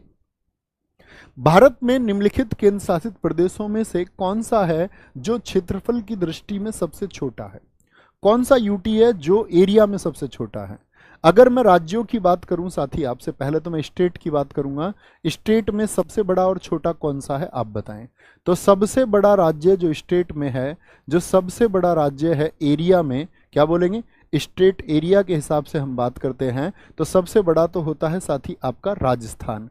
सबसे छोटा आप बताएंगे, सबसे छोटा आप बताएंगे, सबसे छोटा राज्य कौन सा है एरिया में? तो ये तो स्टेट की बात हुई भैया, ये होगा आपका गोवा हो जाएगा। क्या होगा, गोवा हो जाएगा सबसे छोटा, कॉमन बात है। जी हाँ। अब बात कर रहे हैं केंद्र शासित प्रदेशों में सबसे छोटा कौन सा होगा? तो दादरा नागर हवेली, चंडीगढ़ या फिर लक्षद्वीप? तो लक्षद्वीप का साथी जो एरिया है वो सबसे कम है। तो लक्षद्वीप का जब एरिया सबसे कम है, ये आपको पता होना चाहिए। जैसे मैं राजस्थान के बारे में जब पढ़ाऊंगा तो बताऊंगा कि 342 मतलब 3,42,000 वर्ग किलोमीटर उसका क्षेत्रफल है। लेकिन लक्षद्वीप की जब हम साथी बात करते हैं, ये 32 वर्ग किलोमीटर है। तो ये पूछता है आज SSC डिजिट, ये पूछता है। ठीक है, अगर हम बात करते हैं आपका साथी अब कितना, दमन द्वीप का जो क्षेत्रफल है, दमन द्वीप का क्षेत्रफल है लगभग 600 के आसपास, 603 वर्ग किलोमीटर। लेकिन मेरा क्वेश्चन है आपसे, सबसे बड़ा यूटी कौन सा है एरिया में? सबसे बड़ा यूनियन टेरिटरी यानी कि यूटी बोले तो केंद्र शासित प्रदेश, सबसे बड़ा यूटी एरिया में कौन सा है अब, तो आप कहेंगे भैया लद्दाख सबसे बड़ा है। कौन है? लद्दाख सबसे बड़ा है, जो 59,146 वर्ग किलोमीटर के एरिया को धारण करता है। अच्छा जी, यहां पर दो चीजें और इंपॉर्टेंट होंगी कि जनसंख्या में सबसे बड़ा यूटी कौन सा है, जनसंख्या में सबसे बड़ा आपका केंद्र शासित प्रदेश कौन सा है। जनसंख्या में यूटी पहला स्थान किसका है? यूटी पहला स्थान, तो बोलेंगे यूटी पहले तो 8 हैं टोटल, तो पहला जो प्लेस आता है वो आता है साथी आपका दिल्ली का। किसका आता है? दिल्ली का। चूंकि दिल्ली भारत की राजधानी है तो इसका क्षेत्रफल आपको पता ही होना चाहिए 1483 वर्ग किलोमीटर है। क्या बोलेंगे? 1483 वर्ग किलोमीटर इसका एरिया है। किसका? दिल्ली का। 1483 किलोमीटर स्क्वायर किसका है जी? दिल्ली का है। निम्नलिखित में से किस राज्य की सीमा भूटान से नहीं मिलती है? भूटान से नहीं मिलती है, बताएंगे जी। सिक्किम की सीमा क्या भूटान से मिलती है? असम की सीमा क्या भूटान से मिलती है? पश्चिम बंगाल की या फिर मेघालय की सीमा क्या भूटान से मिलती है? तो क्या बोलेंगे किसकी सीमा लगती है भैया भूटान से? गजब तरीके से उत्तर आना चाहिए सारे साथियों का। तो क्या बोलेंगे भैया मेघालय की सीमा लगती है कि नहीं लगती? बोलेंगे अभी फटाफट से। बी कई साथी बता रहे हैं केवल 2, यानी कि पश्चिम बंगाल से भूटान की सीमा क्यों नहीं मिलेगी? पश्चिम बंगाल से भूटान की सीमा, भूटान कहाँ पर है बताएंगे पहले। भूटान देखिए मैप पर, ये कौन है? ये भूटान है। और भूटान से आप कह रहे हैं कि भैया पश्चिम बंगाल की सीमा नहीं मिलती, ये जा रही पश्चिम बंगाल की सीमा। क्या बोलेंगे? ये जा रही साथी आपका सीमा, तो लगेगी कि नहीं लगेगी? जी हाँ। मुझे ये बताओ मेघालय की सीमा क्या भूटान से लगती है? मेघालय यहाँ पर है। क्या बोलेंगे? मेघालय यहाँ पर स्थित है, इसकी सीमा नहीं लगती है। भूटान से इधर सिक्किम सीमा बनाता है, इधर साथी अरुणाचल प्रदेश सीमा बनाता है। तो क्या आंसर होगा बताएंगे एक बार फटाफट से सारे दोस्त। तो क्या हो जाएगा? मेघालय की सीमा नहीं मिलती है। किससे? भूटान से। मुझे बताओ भूटान भारत के साथ कितने किलोमीटर सीमा बनाता है? भूटान भारत के साथ जो बॉर्डर साझा करता है, भूटान भारत के साथ जो बॉर्डर बनाता है वो कितने किलोमीटर का है? तो भूटान भारत के साथ में 699 किलोमीटर की सीमा बनाता है, याद रख लेना। भूटान की जो राजधानी है साथी वो बताएं, पड़ोसी देशों की राजधानी पता होनी चाहिए आपको, थिम्पू। और भूटान की साथी जो लैंग्वेज है, भाषा है वो है जोंगखा। क्या बोलेंगे? जोंगखा, यानी कि इनकी भाषा हिंदी में बोले तो दजोंगखा है। क्या है? दजोंगखा यहाँ की लैंग्वेज है, भाषा है। आगे आएंगे, नेक्स्ट है निम्नलिखित राज्यों में से किसकी सीमा बांग्लादेश से नहीं मिलती है? मैंने इसलिए कहा था आपके पास मैप होना चाहिए हमेशा, आप उसको ओवरव्यू करते रहेंगे तो एक टाइम पे चीजें याद हो जाएंगी। तो क्या बोलेंगे? बांग्लादेश से क्या मेघालय की सीमा मिलती है? क्या आपका त्रिपुरा, मणिपुर या फिर मिजोरम? तो क्या बोलेंगे भैया मणिपुर का कोई मतलब ही नहीं है बांग्लादेश से सीमा साझा करने का। क्या बोलेंगे? मणिपुर से। अभी देखते हैं मैप में क्या मणिपुर से सीमा साझा होती है साथी आपका, बोलेंगे जी। क्या मणिपुर से साझा सीमा होती है बांग्लादेश की? तो बांग्लादेश तो हो गया साथी यहाँ पर, और मणिपुर कहाँ पर है साथी? एकदम से डिफरेंट है। इसको बोलते अरुण, अरुण को क्या बोलेंगे? नागमणि मिल गई उसके मजे आ गए, ऐसे याद रख लेना। यहाँ अरुण से अरुणाचल, नाग से फिर नागालैंड आता है, फिर नागमणि उसको मिल गई तो क्या आ गए? उसके मजे आ गए। अब मजे मतलब मिजोरम। तो ये 4 हैं जो बाहर बाहर की तरफ है। इन चारों की जो बॉर्डर्स घेर रखी हैं वो असम ने घेर रखी हैं। किसने? असम ने घेर रखा है। इन चारों को कवर कर रखा है किसने? असम ने। तो ये चारों इधर से किससे सीमा बनाते हैं? इधर भूटान से प्रतिबद्ध हो गए, और इधर आकर के नीचे फिर मिजोरम ही बना पाता है त्रिपुरा से सीमा। तो स्टेट तो कनेक्ट कौन सा है? सिर्फ और सिर्फ त्रिपुरा और असम है। बाकी किससे अलग कर दिए गए यहाँ पर साथी आपका? किसके द्वारा? बांग्लादेश और भूटान द्वारा। तो कभी गलत नहीं। मुझे ये बताएं कि भारत की जो सीमा है बांग्लादेश से कितने किलोमीटर बनती है? बोलेंगे जी बांग्लादेश भारत के साथ में, बांग्लादेश भारत के साथ में कितने किलोमीटर की सीमा बनाता है? बांग्लादेश भारत के साथ कितने किलोमीटर की बॉर्डर बनाता है? तो भारत के साथ ये आपका 4096.7 किलोमीटर, इतनी लंबी सीमा, सबसे लंबी सीमा है बांग्लादेश की सीमा। भारत से सबसे लंबी सीमा है। अच्छा, सबसे कम किसकी है? क्या बोलेंगे? सबसे लंबी सीमा है। अच्छा, सबसे कम सीमा कौन बनाता है भारत के साथ में? सबसे कम सबसे कम किसकी है साथी, क्योंकि 7 देश हैं, सबसे कम लंबी सीमा किसकी है, तो वो हम बोलेंगे अफगानिस्तान की है। किसकी है, अफगानिस्तान की है, जो कि साथी आपका 106 किलोमीटर है।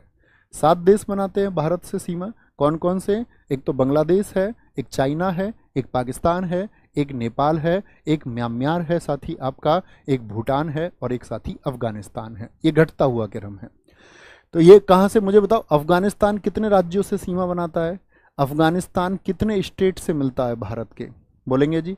अफगानिस्तान कितने स्टेट से सीमा बनाता है, फटाफट से आंसर करेंगे तो बोलेंगे एक भी नहीं, सिर्फ एक यूटी से सीमा बनाता है। यहाँ आप देख सकते हैं अफगानिस्तान की सीमाएं बस इतनी सी मिलती हैं, एक यूटी से मिलती हैं, और वो यूटी कौन सा है, वो लद्दाख है। वो कौन सा है, लद्दाख। तो क्या बोलेंगे, एक भी स्टेट से नहीं भैया, एक यूटी से बनाता है।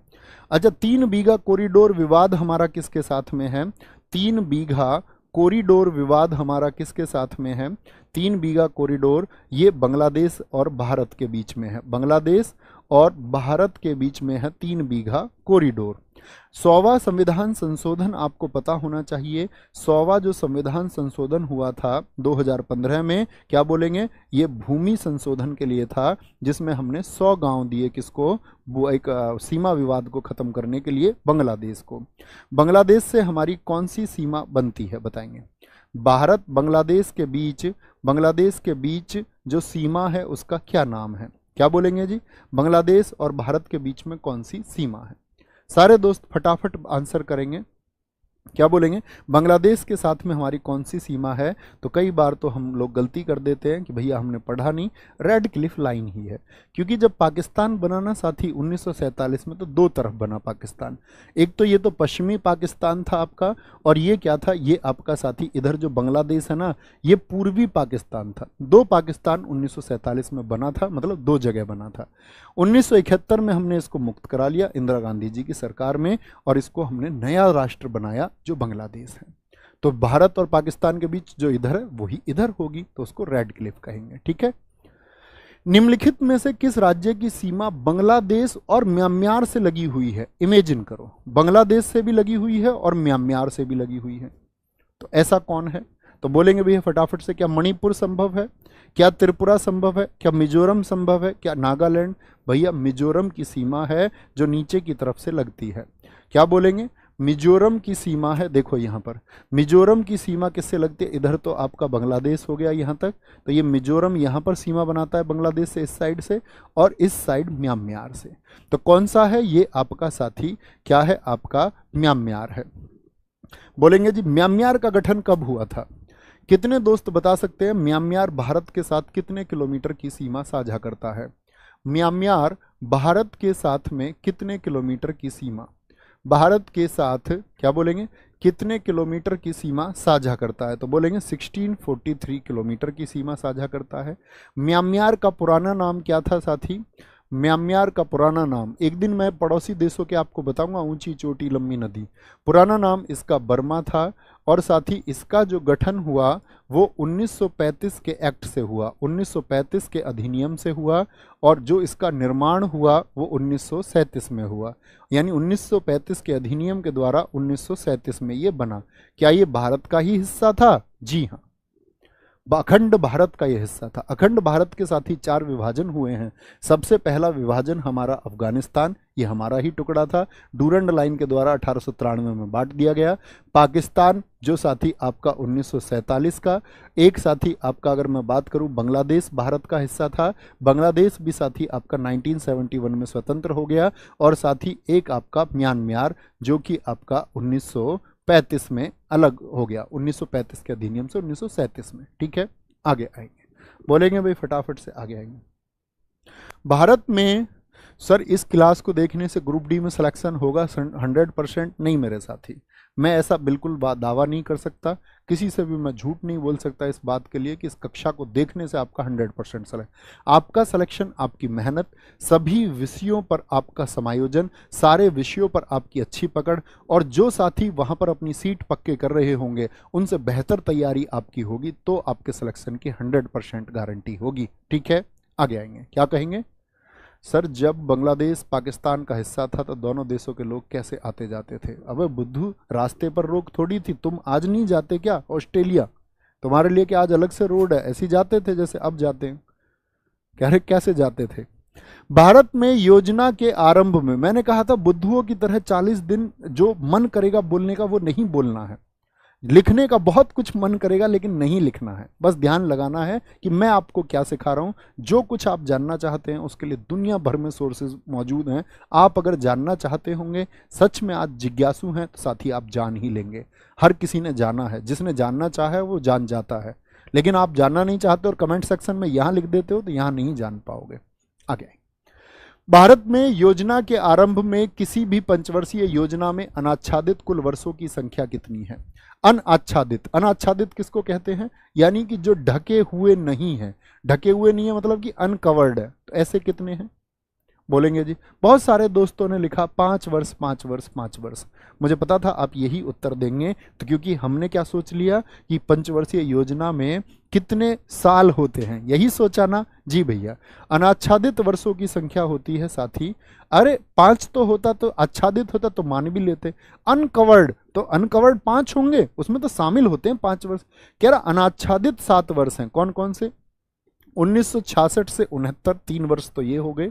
1966 से 67 का वर्ष, 1967 से 68 का वर्ष और 1968 से 69 का 1 ईयर, तो ये आपका गैप हो गया। एक रोलिंग प्लान जो आया था 1978 से 80, 2 वर्ष इसमें हो गए साथी। कौन कौन से?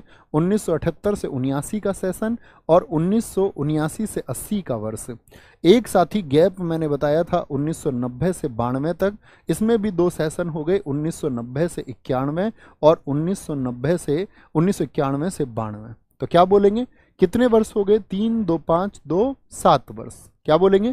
तो अनकवर्ड ईयर कितने हैं? 1951 से लेकर के 2015 तक सारे ईयर पंचवर्षीय योजनाओं द्वारा कवर किए गए। सिर्फ ये 7 वर्ष हैं जो कवर नहीं किए गए 5 ईयर प्लान में। ओके, कोई दिक्कत, कोई परेशानी? किसी प्रश्न की लैंग्वेज दिक्कत कर देती है, आज के बाद गलत नहीं करना है। आगे, योजना काल में सर्वाधिक संवर्धी दर किसने प्राप्त की थी? इन योजनाओं में से जो सबसे ज्यादा ग्रोथ रेट आया, हाईएस्ट ग्रोथ रेट, क्या 8वीं में, 10वीं में, 9वीं में या फिर 7वीं में? तो बोलेंगे इनमें सबसे ज्यादा 10वीं योजना में आया ग्रोथ रेट, जो थी आपका 2002 से 7 तक, 2002 से 7 तक। इसमें दरअसल में लक्ष्य क्या था साथी? आपका लक्ष्य था हमारा आपका 8% का, और हमने 95% को लगभग प्राप्त कर लिया था। 7.6% ग्रोथ रेट रही। आपसे पूछे सर्वाधिक सारी पंचवर्षीय योजनाओं में अगर मैं बात करूं तो भैया ऑप्शन में तो नहीं दिया हुआ, नहीं तो पहली होगी, जिसमें लक्ष्य क्या था? 2.1%, 2.1% था आपका, और जो प्राप्ति हुई थी वो थी 3.6%। देखो 100% से भी ज्यादा हुई। क्या आप मुझे बता सकते हैं सबसे ज्यादा विफल 5 ईयर प्लान कौन सा था, जो एकदम अनसक्सेसफुल रहा था? सबसे ज्यादा विफल कौन सी रही थी? सफल नहीं पूछ रहा, सबसे ज्यादा अनसक्सेसफुल कौन सी रही थी? क्या बोलेंगे? सबसे ज्यादा अनसक्सेसफुल कौन सी रही थी बोलेंगे जी? तो क्या बोलेंगे? वो 3rd थी। उसके कुछ रीजन थे। तीसरी पंचवर्षीय योजना का कार्यकाल कितना है? आपका 51 56 56 से 61 61 से 66। इसके बीच में क्या हो गया था साथी? भारत चीन युद्ध हो गया था। भारत चीन युद्ध एक कारण था। बोले इंडो चाइना वार कब हुआ? 1900 भैया 1962 में हुआ। और भारत पाकिस्तान युद्ध हुआ कौन सा? 1965 का। ये 2 रीजन रहे उसके। क्या बोलेंगे? ये 2 रीजन रहे। आप बता सकते हैं भारत ने पाकिस्तान से कितने युद्ध लड़े हैं? तो हमेशा याद रख लेना, एक तो 1947 में ही वॉर हुई थी आज़ादी के तुरंत बाद, जो 1947 से 48 चली। इसके बाद में साथी पाकिस्तान से हमारा युद्ध हुआ 1965 में, इसके बाद 1971 में, और फिर इसके बाद में साथी कारगिल 1999 में। कितने वॉर लड़े हैं हमने? तो बड़े युद्ध हमने 4 लड़े हैं जो पाकिस्तान से हैं। ये चारों कौन हैं? ये आपके इंडो पाक वॉर हैं। क्या है? इंडो पाक वॉर हैं। तो आज के बाद आप याद रखेंगे हमने पाकिस्तान से 4 बार युद्ध लड़ा है। भारत में योजना आयोग की स्थापना किस वर्ष में हुई थी? योजना आयोग को कब स्थापित किया गया था? तो योजना आयोग, अभी बोला हमने कि योजनाएं शुरू हुई 1951 से, लेकिन योजना आयोग 1950 में स्थापित हुआ। क्या डेट थी? तो याद रख लेना 15 मार्च 15 मार्च 1950 को इसको स्थापित किया गया। इसकी जगह कौन आया साथी? आपका नीति आयोग। और नीति आयोग कब आया? 1 जनवरी 2015 को आया। अब मैं आपसे पूछूंगा नीति आयोग का फुल फॉर्म लिखो।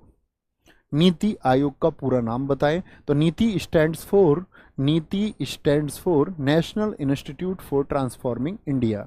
आज यही है साथी जो भारत की विकास के लिए सबसे ज़्यादा योजना बनाता है, national institute for transforming India. क्या बोलेंगे? National institute for transforming India. ये नीति आयोग का पूरा नाम है। अच्छा मुझे बताओ, नीति आयोग का जो प्रेसिडेंट होता है, जो अध्यक्ष होता है, वो कौन होता है? नीति आयोग का अध्यक्ष होता है पीएम। इसी तरह साथी जो प्लानिंग कमीशन होता था, जो आपका योजना आयोग होता था, उसके प्रेसिडेंट यानी उसके अध्यक्ष भी कौन होते थे? उसके अध्यक्ष भी होते थे पीएम। यानी जब पहली बार योजना आयोग बना होगा तो कौन रहे होंगे इसके अध्यक्ष? तो क्या बोलेंगे भैया? योजना आयोग के जो पहले अध्यक्ष थे वो नेहरू जी थे। कौन थे? योजना आयोग के पहले अध्यक्ष थे पंडित नेहरू जी। अगर मैं आपसे पूछूं इसके पहले उपाध्यक्ष कौन थे, वाइस प्रेसिडेंट कौन थे, इसके पहले वाइस प्रेसिडेंट कौन थे, तो क्या बोलोगे? गुलजारी लाल नंदा थे। कौन थे? गुलजारी लाल नंदा इसके पहले, गुलजारी लाल नंदा इसके कौन थे? पहले उपाध्यक्ष थे। अच्छा 2015 में जब साथी योजना चल रही थी तो 2015 में पीएम कौन बन गए थे? आप सबको पता होना चाहिए। 14 में आपका नरेंद्र मोदी प्रधानमंत्री बन गए देश के। और यहाँ पर साथी जो 15 वाले हैं, जो 15 वाले इस समय पर जब नीति आयोग बन रहा था तो पहले तो योजना आयोग ही रहा होगा नीति आयोग बनने से पहले। तो प्रश्न बनेगा लिखना, योजना आयोग के अंतिम उपाध्यक्ष कौन थे? यानी जो 2015 में थे, अध्यक्ष तो प्रधानमंत्री थे, योजना आयोग के अंतिम उपाध्यक्ष कौन थे? अंतिम उपाध्यक्ष कौन थे? तो क्या बोलेंगे? मोंटेक सिंह अहलूवालिया थे। कौन थे? मोंटेक सिंह अहलूवालिया थे। मोंटेक सिंह अहलूवालिया यानी 2015 में ये आपका वाइस प्रेसिडेंट थे। बहुत बढ़िया विकास कुमार जी, आपने ठीक आंसर दिया था। राष्ट्रीय विकास परिषद, नेशनल डेवलपमेंट काउंसिल, ठीक है, राष्ट्रीय विकास परिषद। दोस्त, बहुत सारे दोस्तों के मैं नोट्स देख रहा हूँ, वो मेरे पास भेज रहे हैं, तो वो क्वेश्चन के साथ में सारे ऑप्शन लिख रहे हैं। ये नहीं करना है आपको। आप लिखो राष्ट्रीय विकास परिषद और फिर उसके बारे में जानकारी। फिर मैं कुछ और दे रहा हूँ तो वन लाइनर के रूप में बनाओ, है ना। बोलेंगे बहुत देर से एक बच्चा कमेंट कर रहा है जी, आप ऐसे ऐसे, मैं यहाँ से बात कर रहा हूँ और आप ऐसे ऐसे, और आप ऐसे ऐसे, चीर फाड़ कतई ज़बरदस्त, और पढ़ रहा। दोस्त तू पढ़ने वाला बच्चा नहीं है। पढ़ने वाले बच्चे बेकार के कमेंट से दूर होते हैं और मुझे बिल्कुल ज़रूरत नहीं है। मैं हमेशा से इस सिद्धांत पर रहा हूँ, मैंने आपसे हमेशा कहा कभी लाइक नहीं करना, कभी शेयर नहीं करना, ज़रूरत ही नहीं है। ज़रूरत है आपका बहुत ध्यान लगाकर पढ़ने की। अगर कमेंट पे ध्यान लगाओगे तो साथी सिलेक्शन को पीछे भेजोगे। अच्छे छात्र का काम होता है वो फ़ोन को खुद से दूर रखता है। थोड़ा उंगली तो टच करने का मतलब ही नहीं बनता फ़ोन से। आपके हाथ में पेन होना चाहिए, पेन होना चाहिए, ठीक है। आगे आएंगे तो नेशनल डेवलपमेंट काउंसिल एनडीसी की अगर हम बात करते हैं, ये कब बना था साथी? आपका 1952 में, 1952, और 6 अगस्त 1952 को। क्या बोलोगे? 6 अगस्त 1952 को। और इसके साथी जो अध्यक्ष होते हैं वो कौन होते हैं? क्या बोलेंगे? इसके अध्यक्ष भी एनडीसी के PM, national development council, PM इसके अध्यक्ष होते हैं। सूची 1 को 2 से मिलाएं साथी। क्यूसेक में हम क्या मेजर करते हैं? बाइट का संबंध किससे है, रिक्टर का संबंध किससे है, और बार का संबंध किससे है? तो क्या बोलेंगे? क्यूसेक हमेशा रेट ऑफ फ्लड फ्लो बताता है आपका, और आपका बाइट कंप्यूटर की यूनिट है साथी आपका। रिक्टर की अगर हम बात करते हैं, ये सिस्मो को बताता है, अर्थक्वेक को बताता है। और अगर बार की हम बात करते हैं, बार किसको मेजर करता है? प्रेशर को मेजर करता है। जैसे पास्कल भी मैंने एक आपको बताया था, याद होगा, भूलना नहीं है। तो क्या बोलेंगे आपका साथी? 3 4 3 4 2 और फिर 1 होगा, 3 4 2 1 होगा, 3 4 2 1 हो जाएगा। क्या बोलेंगे? 3 4 2 1, ऑप्शन बी एकदम सही होगा। पारे का साधारणतः तापमापी यंत्रों में, जैसे भी हम अपनी बॉडी का टेम्परेचर मापते हैं तो किससे मापते हैं? सीधी सी बात है, पारे से मापते हैं, एचजी से मापते हैं। तो वो जो पारा है साथी आपका एचजी, ये इसकी विशेषता क्या है? एचजी का पहले तो एटॉमिक नंबर बताओ मुझको इसका परमाणु क्रमांक बताओ, Hg का परमाणु क्रमांक कितना होता है? परमाणु क्रमांक ये हाई डेंसिटी की वजह से होता है, हाई फ्लूइडिटी, उच्च द्रवता नहीं जी। इसमें क्या होता है, कंडक्टिंग पावर इसकी ज़्यादा होती है, तो ऊष्मा को क्या है जल्दी से ये साथी क्या करता है, कंडक्ट करता है कि हमारे शरीर का तापमान कितना है। बहुत सारे साथियों ने बताया कि इसका Hg का परमाणु क्रमांक 80 है। क्या बोलेंगे? 80 है। आगे सूची 1 को सूची 2 से सुमेलित कीजिए। बोलेंगे अभी फटाफट से, फटाफट से बताएंगे सारे दोस्त। क्या बोलेंगे? सूची 1 को सूची 2 से सुमेलित कीजिए और सूचियों के नीचे दिए गए कूट की सहायता से सही उत्तर चुनें। स्टेथोस्कोप का प्रयोग क्यों होता है? स्फिग्मोमैनोमीटर का प्रयोग क्यों होता है? कैरेटोमीटर का प्रयोग क्यों होता है? और लक्स मीटर का प्रयोग क्यों होता है? तो स्टेथोस्कोप तो डॉक्टर लगाता है, जिसको वो चेस्ट पे लगा के सुनता है उसको। किसको बोलेंगे? आपका हृदय की ध्वनि सुनने के लिए। स्फिग्मोमैनोमीटर, इसी में साथी आपका 80 से 120 mm Hg की माप होती है। 80 से नीचे क्या हो जाता है? Low blood pressure. ठीक है, तो ये किसको मापता है? ब्लड प्रेशर को। किसको? To measure blood pressure. और कैरेटोमीटर क्या होता है? शुद्ध सोने की शुद्धता को। सोने की शुद्धता किस में मापती है? कैरेट में। शुद्ध सोना कितने कैरेट का होता है बताना? शुद्ध सोना 18 कैरेट होगा तो 75% सोना है। कैसे पता चलता है? क्योंकि भैया 24 कैरेट में क्या होता है? शुद्ध सोना होता है। और साथ ही लक्स मीटर क्या बताएगा? वो जो लाइट है उसकी इंटेंसिटी को मेजर करता है।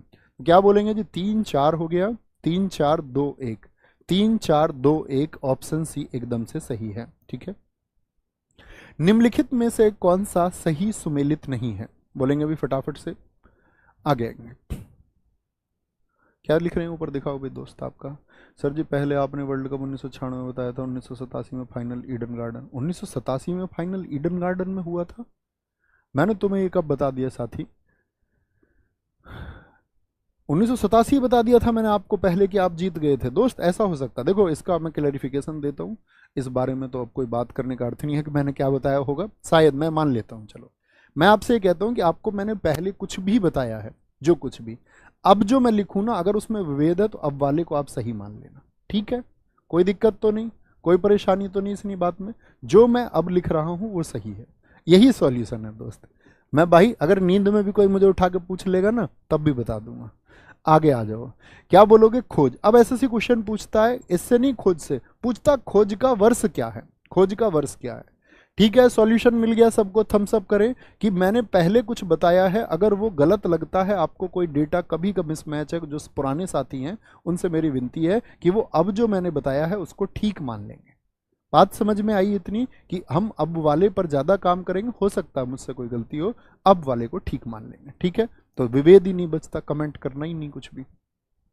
इलेक्ट्रॉन की खोज किसने की? इलेक्ट्रॉन की खोज 1897 में हुई। ठीक है, एसएससी सीजीएल प्रीलिम्स में पूछा, जे थॉमसन ने की। जी हाँ। प्रोटॉन की खोज नहीं जी, प्रोटॉन की खोज 1919 में हुई साथी, 1919-20 में। ये फैराडे ने नहीं की, प्रोटॉन की खोज की किसने? रदरफोर्ड ने। किसने की थी? रदरफोर्ड ने की थी। तो यही क्या हो गया? गलत हो गया। एक्स किरणें रोंजन ने, और न्यूट्रॉन की खोज 1932 में चैडविक ने की। तो बी ऑप्शन क्या हो गया? गलत हो गया। ऐसे परमाणु जिसमें प्रोटॉनों की संख्या समान होती है परंतु न्यूट्रॉनों की संख्या भिन्न भिन्न होती है। न्यूट्रॉनों की संख्या, क्या बोलेंगे? न्यूट्रॉनों की संख्या भिन्न भिन्न होती है। समस्थानिक होंगे क्या आइसोटोप्स होते हैं, आइसोबार होते हैं, या समावयवी होंगे, या आइसोमर्स होंगे, या सम न्यूट्रॉनिक होंगे? तो इनको बोलते समस्थानिक। सम न्यूट्रॉनिक कौन से होते हैं? जिनमें न्यूट्रॉन बराबर हो। क्या हो? न्यूट्रॉन की संख्या बराबर हो तब क्या होंगे? ये डेफिनेशन बहुत पूछी जाती है, न्यूट्रॉन की संख्या इक्वल हो जाए। सम आइसोबारिक कब होते हैं साथी? जब आपका क्या बोलेंगे? जब आपका साथी क्या हो जाएगा? जब परमाणु भार, एटॉमिक वेट बराबर हो जाए। परमाणु भार बोले तो आपका ए, अर्थात एटॉमिक वेट जो है, एटॉमिक वेट वो बराबर हो जाए। अब यहां से दो चीजें निकालनी सिखाऊंगा आपको, याद रख लेना। और ये परमाणु क्रमांक बराबर हो जाए। तो जैसे आइसोटोप्स कुछ लिखते हैं और यहां से कुछ सीखना, कभी भी पूछे एग्जाम में, आजकल बहुत क्वेश्चन पूछे जाते हैं। आइसोटोप्स कौन कौन से हैं? 1H1 है, 1H2 है, और 1H3 है। इसको हम बोलते हैं प्रोटियम। क्या बोलते हैं? प्रोटियम बोलते हैं। इसको हम बोलते हैं ड्यूटीरियम। क्या बोलते हैं? ड्यूटीरियम बोलते हैं, इसको ट्राइटियम या ट्रीटियम भी बोलते हैं। क्या बोलेंगे? ट्राइटियम या ट्रीटियम। मुझे बताओ ये जो लिखा हुआ है 1, ये क्या है? तो 1 जो है साथी ये जेड है। क्या है? जेड है, जेड है। ये क्या है? ये जेड है। यानी जेड जो नीचे की तरफ नंबर लिखा होता है वो परमाणु क्रमांक होता है। क्या बोलेंगे? ये एटॉमिक नंबर होता है। क्या होता है ये भैया आपका एटॉमिक नंबर होता है। क्या होता है? एटॉमिक नंबर होता है। और एटॉमिक नंबर जितना होगा उतने ही प्रोटॉन होंगे। एटॉमिक नंबर जितना होगा उतने ही प्रोटॉन होंगे। याद रखेंगे इस बात को हमेशा, कोई दिक्कत तो नहीं? जी भैया याद रखेंगे। अगर मैं पूछूं ये क्या है साथी, जो ऊपर की तरफ रहता बाहर, क्या होता है? ऊपर की तरफ होता है भार। तो जो ए होता है ये परमाणु भार होता है। इसको हम बोलते हैं एटॉमिक वेट। क्या बोलेंगे? इसको हम बोलते हैं एटॉमिक वेट कहते हैं। क्या बोलते हैं? Atomic weight. अब भैया फिर न्यूट्रॉन की संख्या कैसे निकालें? न्यूट्रॉन की संख्या के लिए फॉर्मूला क्या है बताएं एक बार। न्यूट्रॉन की संख्या होती है कि ए में से जेड घटा दो। तो इन सब में बताना मुझे यहां पर न्यूट्रॉन कितने होंगे, यहां पर न्यूट्रॉन कितने होंगे, न्यूट्रॉन का नंबर बताना है। मुझे बताना प्रोटियम में प्रोटॉन कितने हैं और मुझे बताना इलेक्ट्रॉन कितने हैं तीनों में। बहुत बार क्वेश्चन पूछता है, ठीक है। मैं फिर से कुछ साथियों से रिक्वेस्ट करूंगा, या तो मैं आपको इग्नोर करना शुरू कर दूंगा साथी। कुछ लोग पूछ रहे हैं चोल काल ये वो, दोस्त सब कुछ होगा यहाँ जो जरूरी है। रिसर्च आप करें कहीं और, प्लीज कमेंट सेक्शन में। मेरा रिक्वेस्ट है आप सब लोगों से हाथ पैर जोड़ करके, क्योंकि आप अपना सिलेक्शन खो दोगे अगर बातों में लगे रहोगे। तो क्या बोलेंगे? ए माइनस जेड। तो ए में से जेड घटाया, एक में से एक घटाया, तो न्यूट्रॉन कितने आए साथी? यहाँ पर 0 आए आपका। यहां पर 2 में से 1 घटाया 0 आए, यहां 3 में से 1 घटाया साथी तो कितने आए? 0 आए। तो न्यूट्रॉन हमेशा कैसे निकालेंगे? परमाणु भार। बहुत बार फॉर्मूला पूछा जाएगा, परमाणु भार माइनस परमाणु क्रमांक। रेलवेज बहुत पूछता है। प्रोटॉन कितने होंगे? मैंने बोला जितना जेड होता है उतने ही प्रोटॉन होंगे। यानी प्रोटॉन कितने होंगे? 1 2 3। और जितने प्रोटॉन होते हैं इतने ही इलेक्ट्रॉन होते हैं। याद रख लेना, प्रोटॉन बराबर होता है इलेक्ट्रॉन। प्रोटॉन की संख्या हमेशा इलेक्ट्रॉन के बराबर होती है। जितने प्रोटॉन होंगे नाभिक में उतने ही इलेक्ट्रॉन होंगे। ठीक है, आगे आए। विटामिन ई का महत्वपूर्ण स्रोत निम्नलिखित में से कौन है? बोलेंगे निम्नलिखित में से कौन है? बहुत बढ़िया, बहुत ठीक उत्तर दिया अंकित भाई, बहुत शानदार। निखिल ठाकुर जी बहुत ठीक उत्तर दिया। शिवम शुक्ला, ललिता बघेल, गजब। तो विटामिन ई किससे मिलेगा साथी? ताड़ के तेल से, नारियल के तेल से, या गेहूं अंकुरित से मिलता है? किससे मिलता है? जो व्हीट जर्म होता है। और साथी आपका अगर मैं बात करूं, विटामिन ई आपका मूंगफली एक अच्छा सोर्स है। मूंगफली एक अच्छा सोर्स है। आलमंड्स अर्थात बादाम एक अच्छा सोर्स है।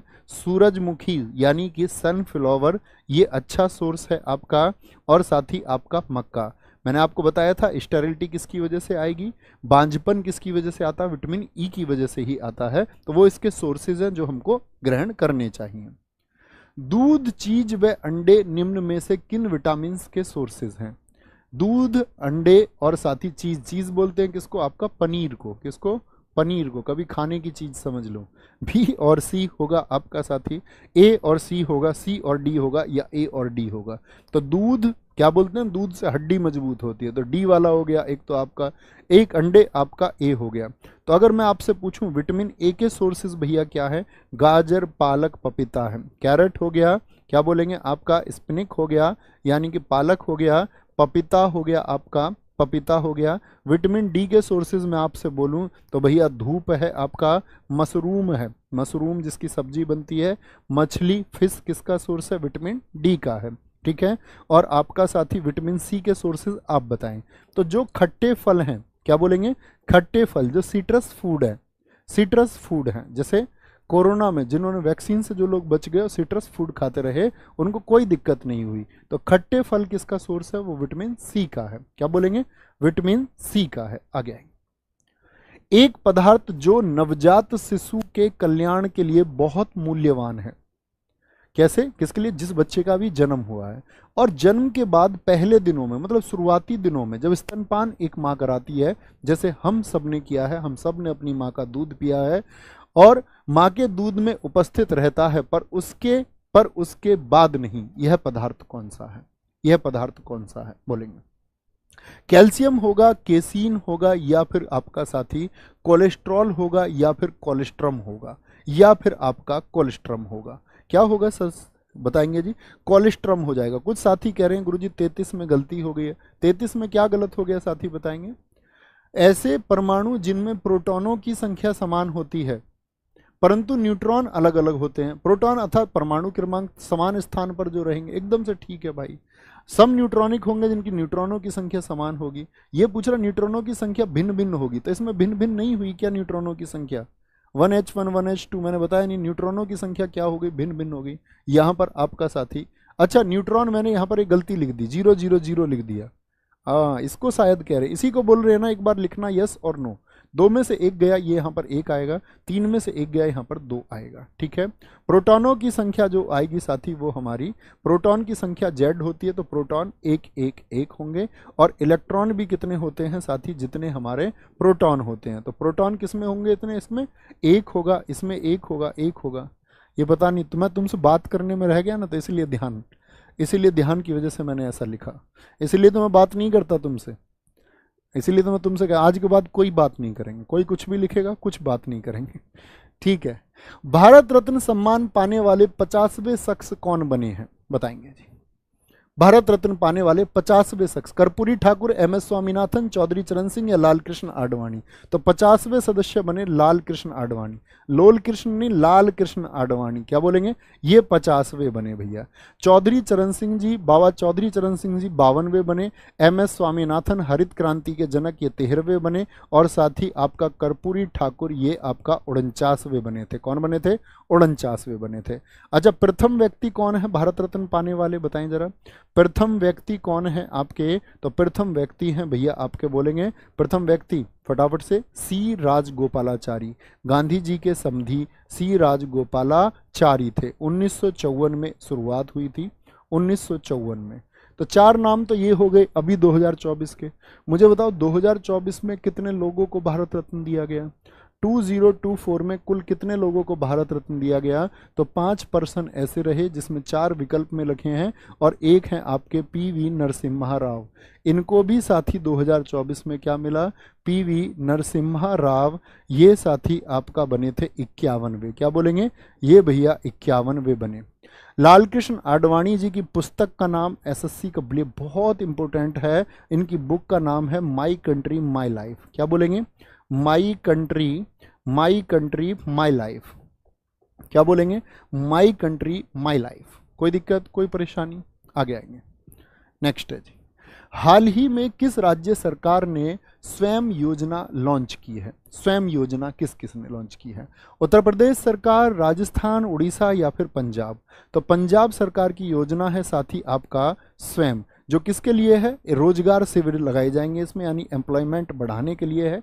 और पंजाब में लिखी है साथी योजना अभी सरकार तोहाड़े द्वार। क्या बोलेंगे? सरकार तोहाड़े द्वार योजना किसने चलाई है? तोहाड़े द्वार योजना। क्या बोलेंगे? योजना। ठीक है। उड़ीसा की साथी आपका नूतन उन्नत योजना। क्या बोलेंगे? उड़ीसा की नूतन उन्नत योजना है आपका। नूतन उन्नत योजना कहाँ पर चली है? राजस्थान में ऊंटों को संरक्षण देने के लिए कैमिल को ऊंट संरक्षण, क्या बोलेंगे? कैमिल कंजर्वेशन के लिए स्कीम चलाई गई। ऊंट संरक्षण योजना कहाँ पर चली है? वो साथी आपका राजस्थान में चली है। और उत्तर प्रदेश में CM किसान उदय योजना। क्या बोलेंगे? ये शायद मैंने आपको परसों भी बताई, CM किसान उदय योजना। ये कहाँ पर चली है? ये आपका UP में शुरू हुई एक स्कीम है। पहले बिम्स्टेक एक्वेटिक्स चैंपियनशिप का आयोजन किस शहर में हुआ? बिम्स्टेक के देशों, बिम्स्टेक जो साथी संगठन है उसके सदस्य देशों में जो खिलाड़ी हैं वो इसमें पार्टिसिपेट करते हैं, और 20 वर्ष से कम उम्र के खिलाड़ी थे। तो बताएंगे जी ये कहाँ पर हुआ? अभी बहुत चर्चित रहा है ये भैया, नई दिल्ली में हुआ है। इसमें साथी जो आपका एथलीट थे, कुल जो खिलाड़ियों ने भाग लिया वो 268 एथलीट थे। एज कितनी थी सबकी? क्या बोलेंगे भैया? 20 से कम थे, 20 से कम थे। इवेंट कौन से थे इसमें भैया? आपके इवेंट था इसमें साथी आपका वाटर पोलो। वाटर पोलो में खिलाड़ियों की संख्या बताओ कितनी होती है? आपका तैराकी इसमें था साथी आपका, ड्राइविंग इसमें था आपका, आदि गेम हुए, और ये बिम्स्टेक के द्वारा कराए गए। मुझे बताएंगे किस स्टेडियम में ये गेम हुए, तो स्टेडियम था नई दिल्ली का श्यामा प्रसाद मुखर्जी स्टेडियम। क्या बोलेंगे? श्यामा प्रसाद मुखर्जी स्टेडियम में ये गेम्स हुए थे। ठीक है, अब आते हैं साथी आपका बिम्स्टेक पर। मुझे बताओ बिम्स्टेक की स्थापना कब हुई? बिम्स्टेक की स्थापना कब हुई? तो बिम्स्टेक की साथी जो स्टैब्लिशमेंट इसको किया गया वो 1997 में किया गया। मुझे बताओ इसमें सदस्य देश कितने हैं? सदस्य देश इसमें साथी कितने हैं? तो गलती नहीं करनी है, देखो पहला अक्षर क्या है? बी। बी से साथी हमारा बनता है बांग्लादेश और भूटान। क्या बोलेंगे? बी से आपका दो देश हैं, बांग्लादेश और साथी भूटान। क्या बोलेंगे? बांग्लादेश और भूटान। आई से अपना प्यारा देश इंडिया है साथी, आई से इंडिया है। एम से साथी आपका म्यांमार आता है। क्या बोलेंगे? म्यांमार आएगा आपका, और एम में ही साथी एक एन भी छुपा हुआ है, तो एन से साथी क्या आएगा आपका? नेपाल आएगा, नेपाल। एस से साथी आपका श्रीलंका है। क्या बोलेंगे? श्रीलंका है। और टी से भैया आपका थाईलैंड है। टी से क्या होगा भाई साहब? आपका थाईलैंड है। तो कितने सदस्य देश इसमें हैं बताएंगे एक बार, तो आपका आंसर आएगा भैया इसमें 7 सदस्य देश हैं। क्या बोलेंगे? 7 इसके मेंबर हैं, ये आपको पता होना चाहिए। किस घोषणा से इसकी स्थापना हुई थी? इसके लिए घोषणा हुई थी बैंकॉक घोषणा। क्या?